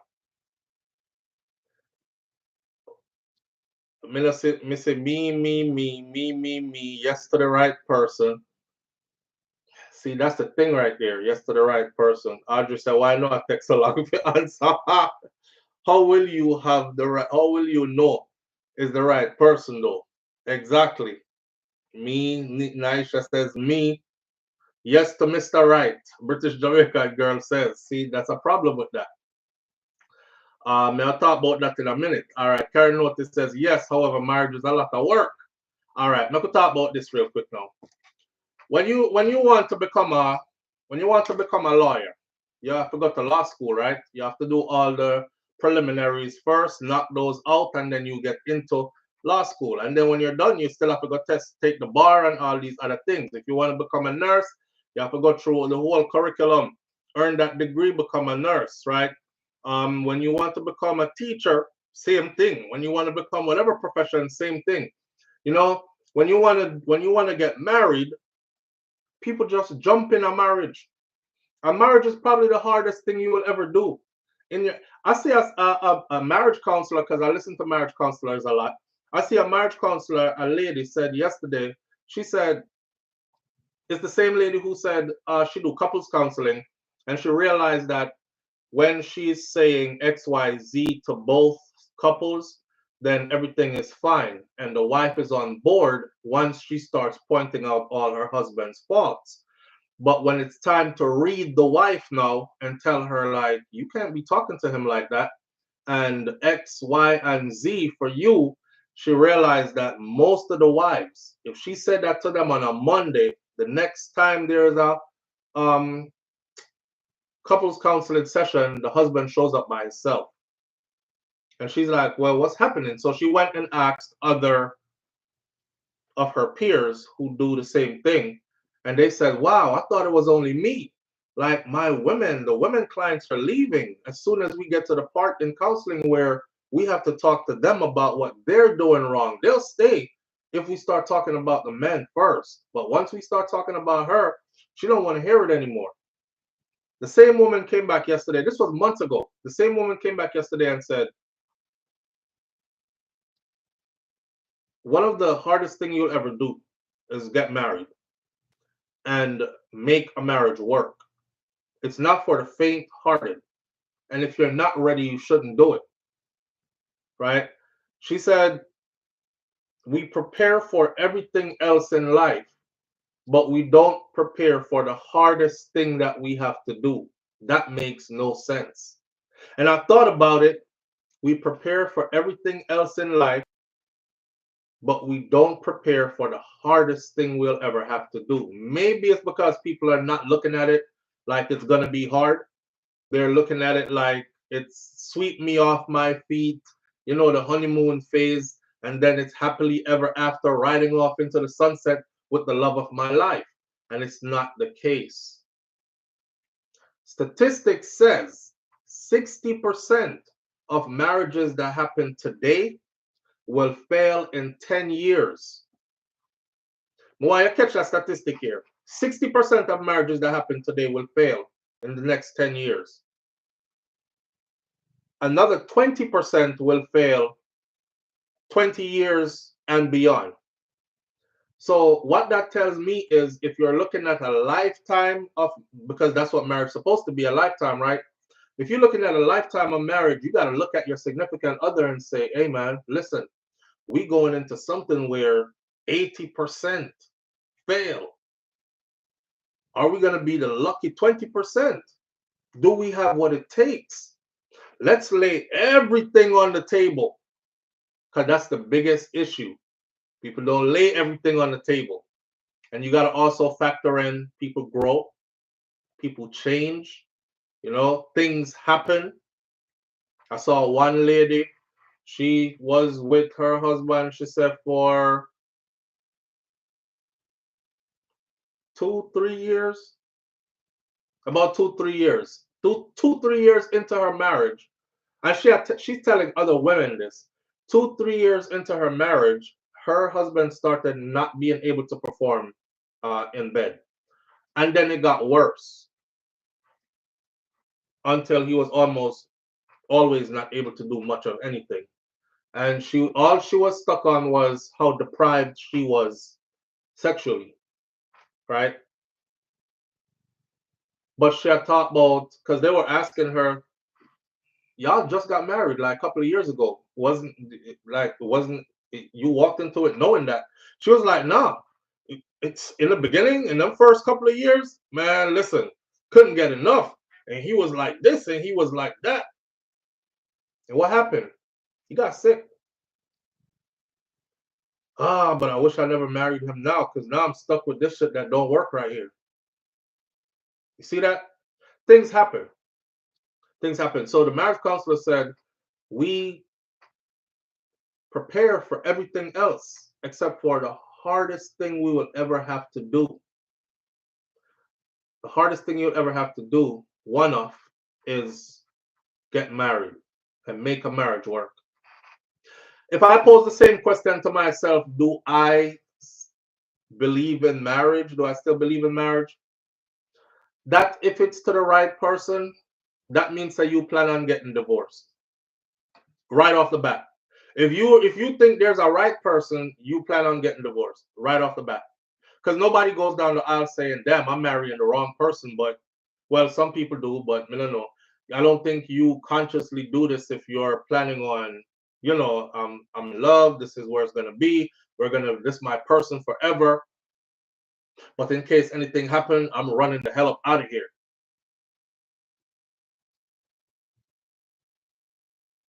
The right person is who you make the right person to be.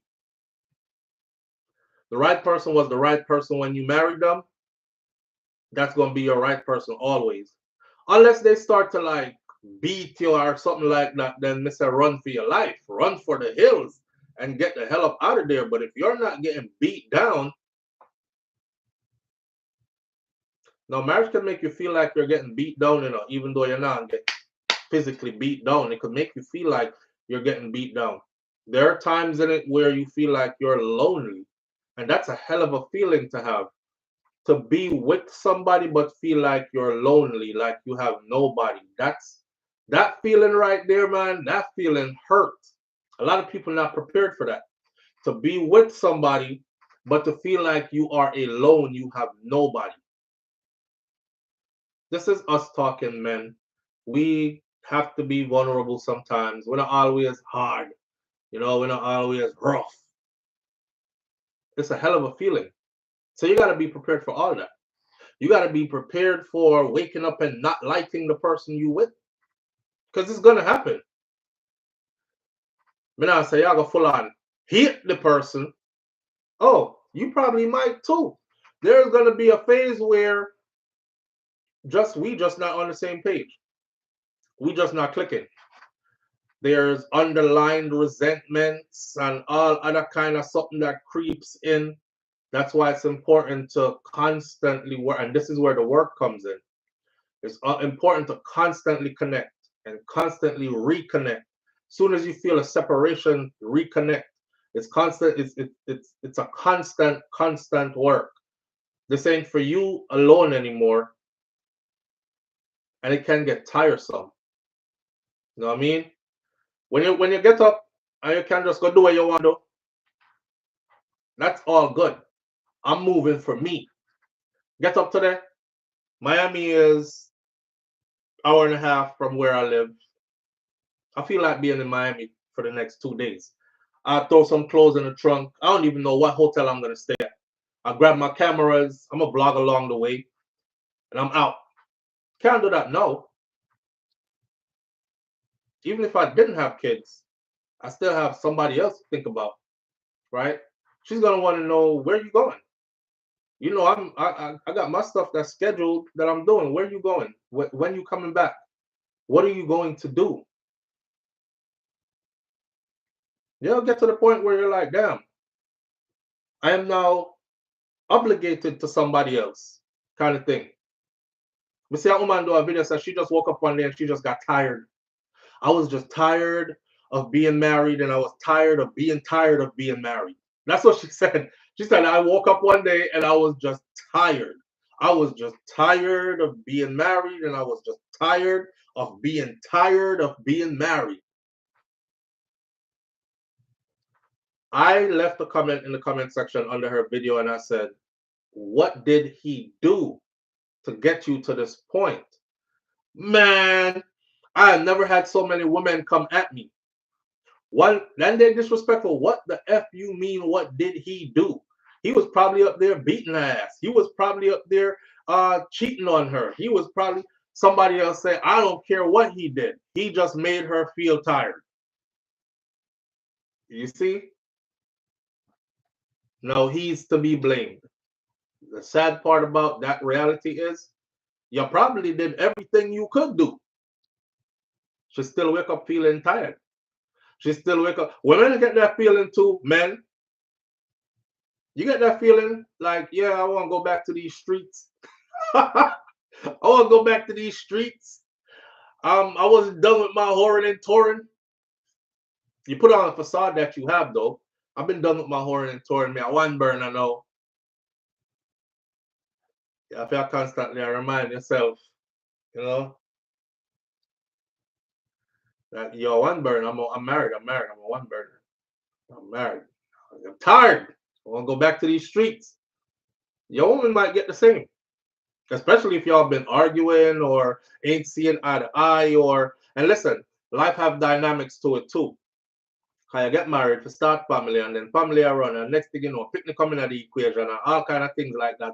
But just I tell wife to say I miss the days when we just used to sleep naked. Can't do that no more. Simple things will change your whole relationship. Can't do that no more.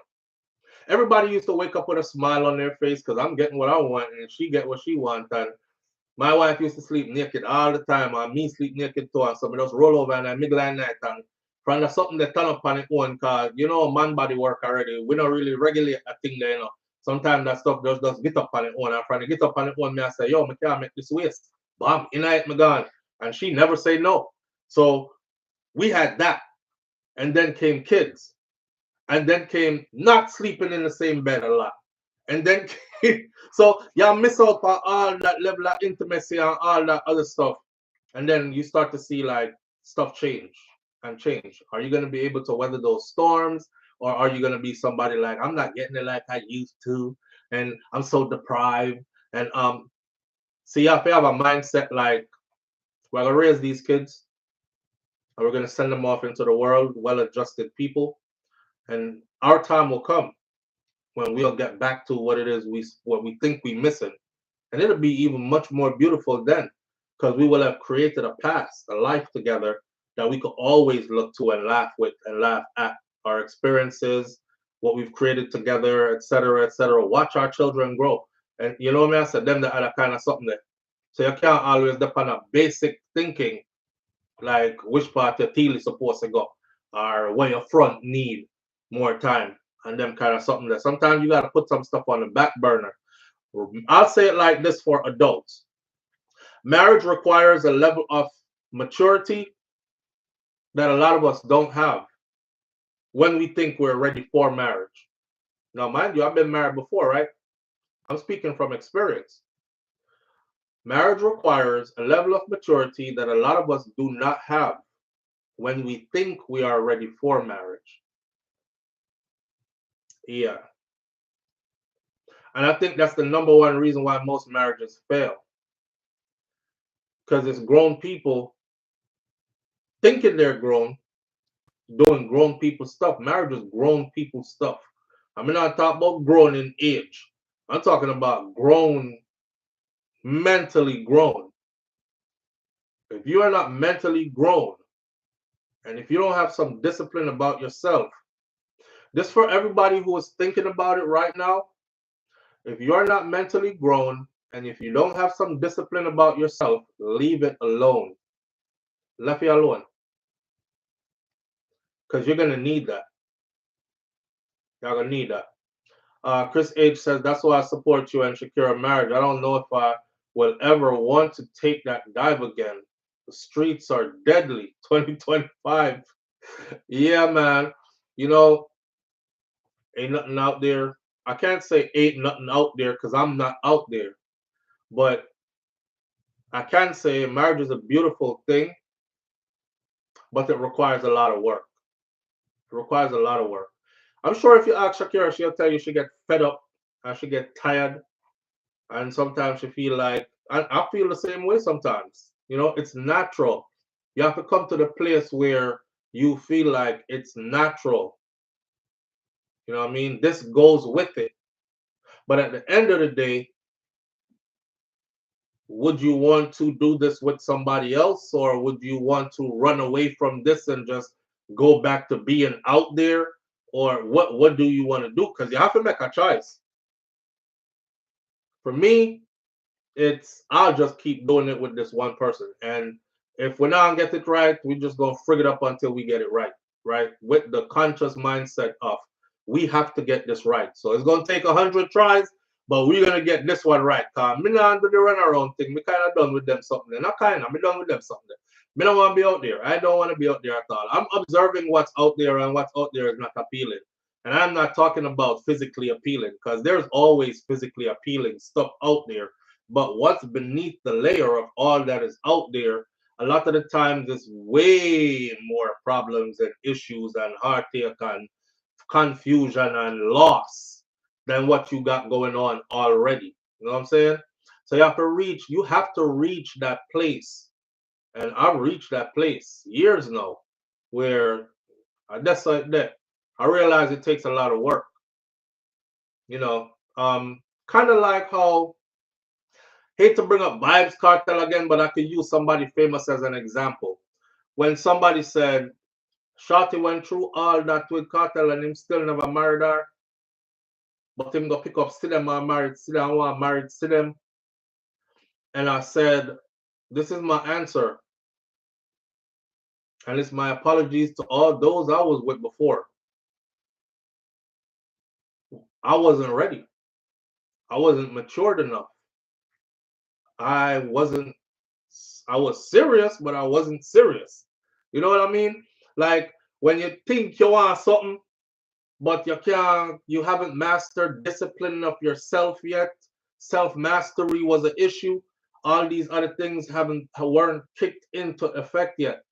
So I was basically a kid in a grown body trying to do grown people stuff, right?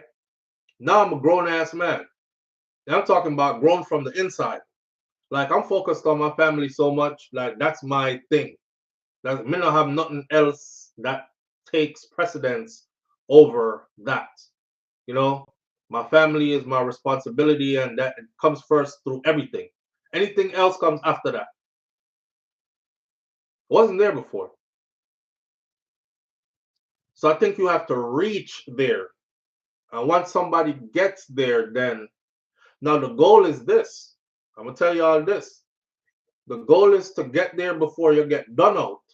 Some people have the perception you can't get done out. You sure the hell can get done out. Let me give it to you like how others won't. Watch this. You can get done out. Man, you can get done out. Woman, you can get done out too. Okay? The whole of we can get done out.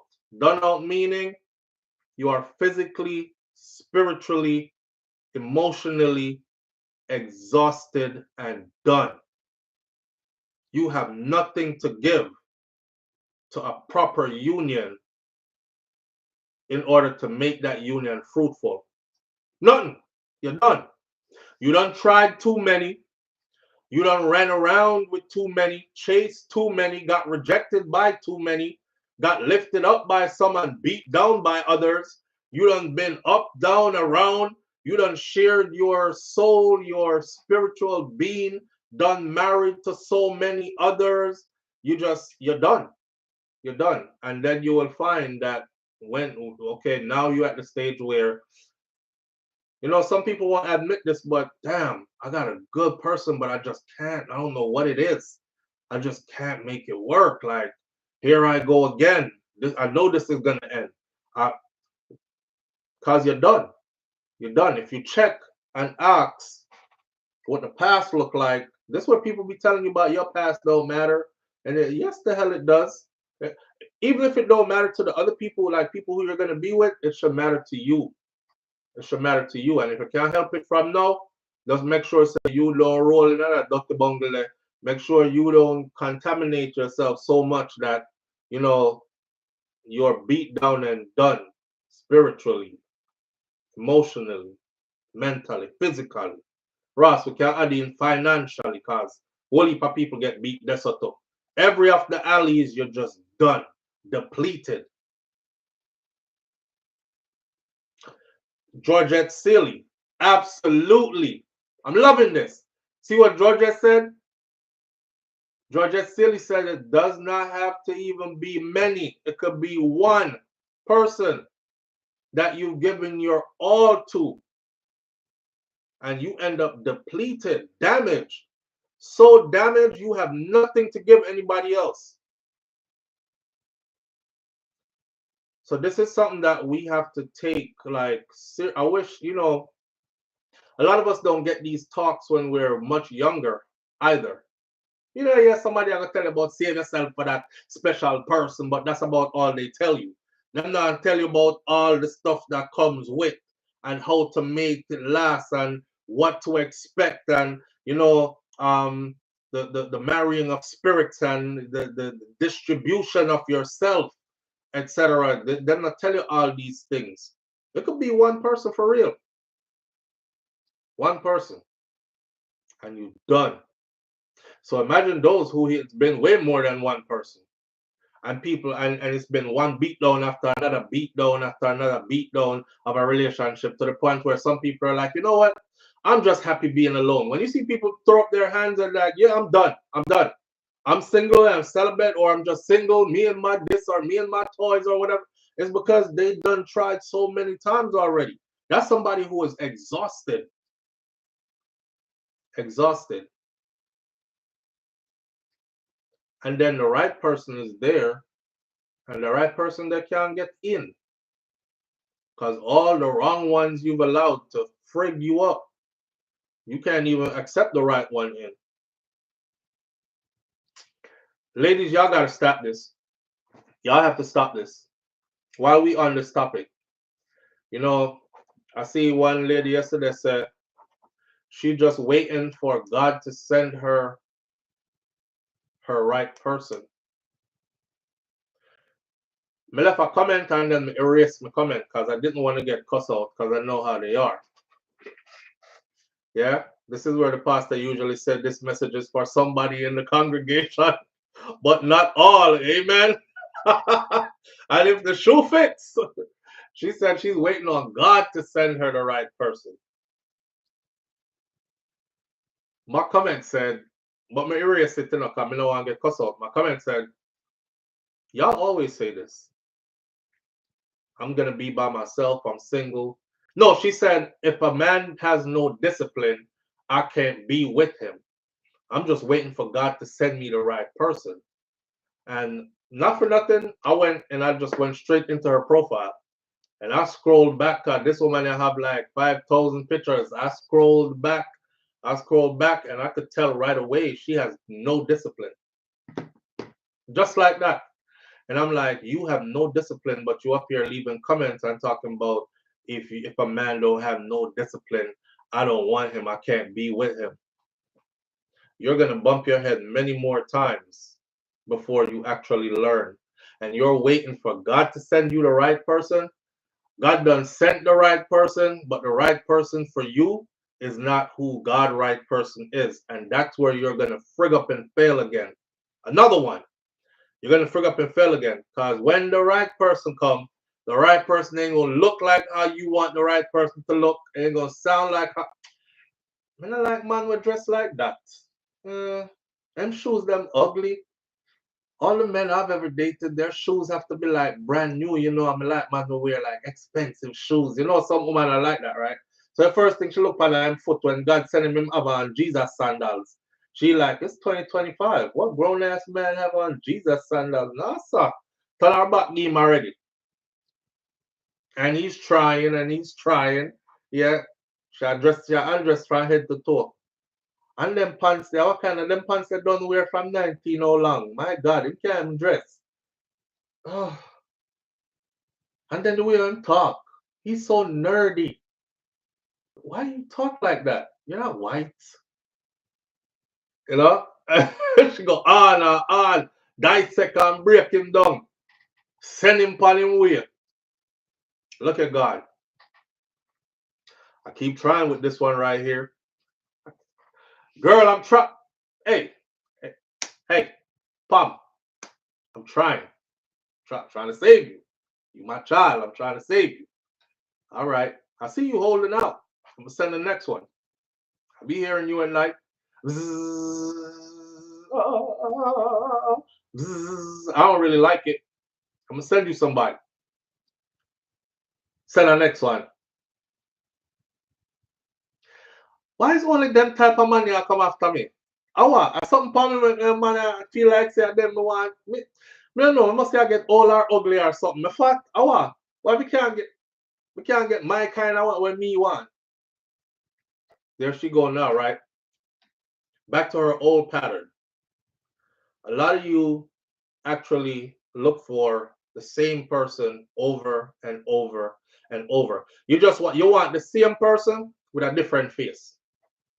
That's it. The same person with a different face. Think how many times you did that. The same person with a different face. Over and over and over. So many of your men had similarities down to the T. And you were in a cycle before you Some people don't break the cycle there yet. Them still a do it. Oh no, I just can't. I just can't. I don't know. Me just love bad man. Me just love bad. I was at the beach in Jamaica. I've been able to call out the woman, but I read there at the bar, right? And the brother come and string up the sound and everything. And I said, the woman, thick, you know. And me talk about thick, like Jamaica thick, yam dashing, whole heap of dumpling and that rotted thick. She have one little piece of stringy shorts around there. And she well rough too, you know, she run that bar and she look like a kind of way bad up people. I'm just, I'm in Jamaica, I'm taking in the ambience, I'm at the beach, stone lover string up on the beach. I'm like, well, because I said that she I'm gonna know that she me attack.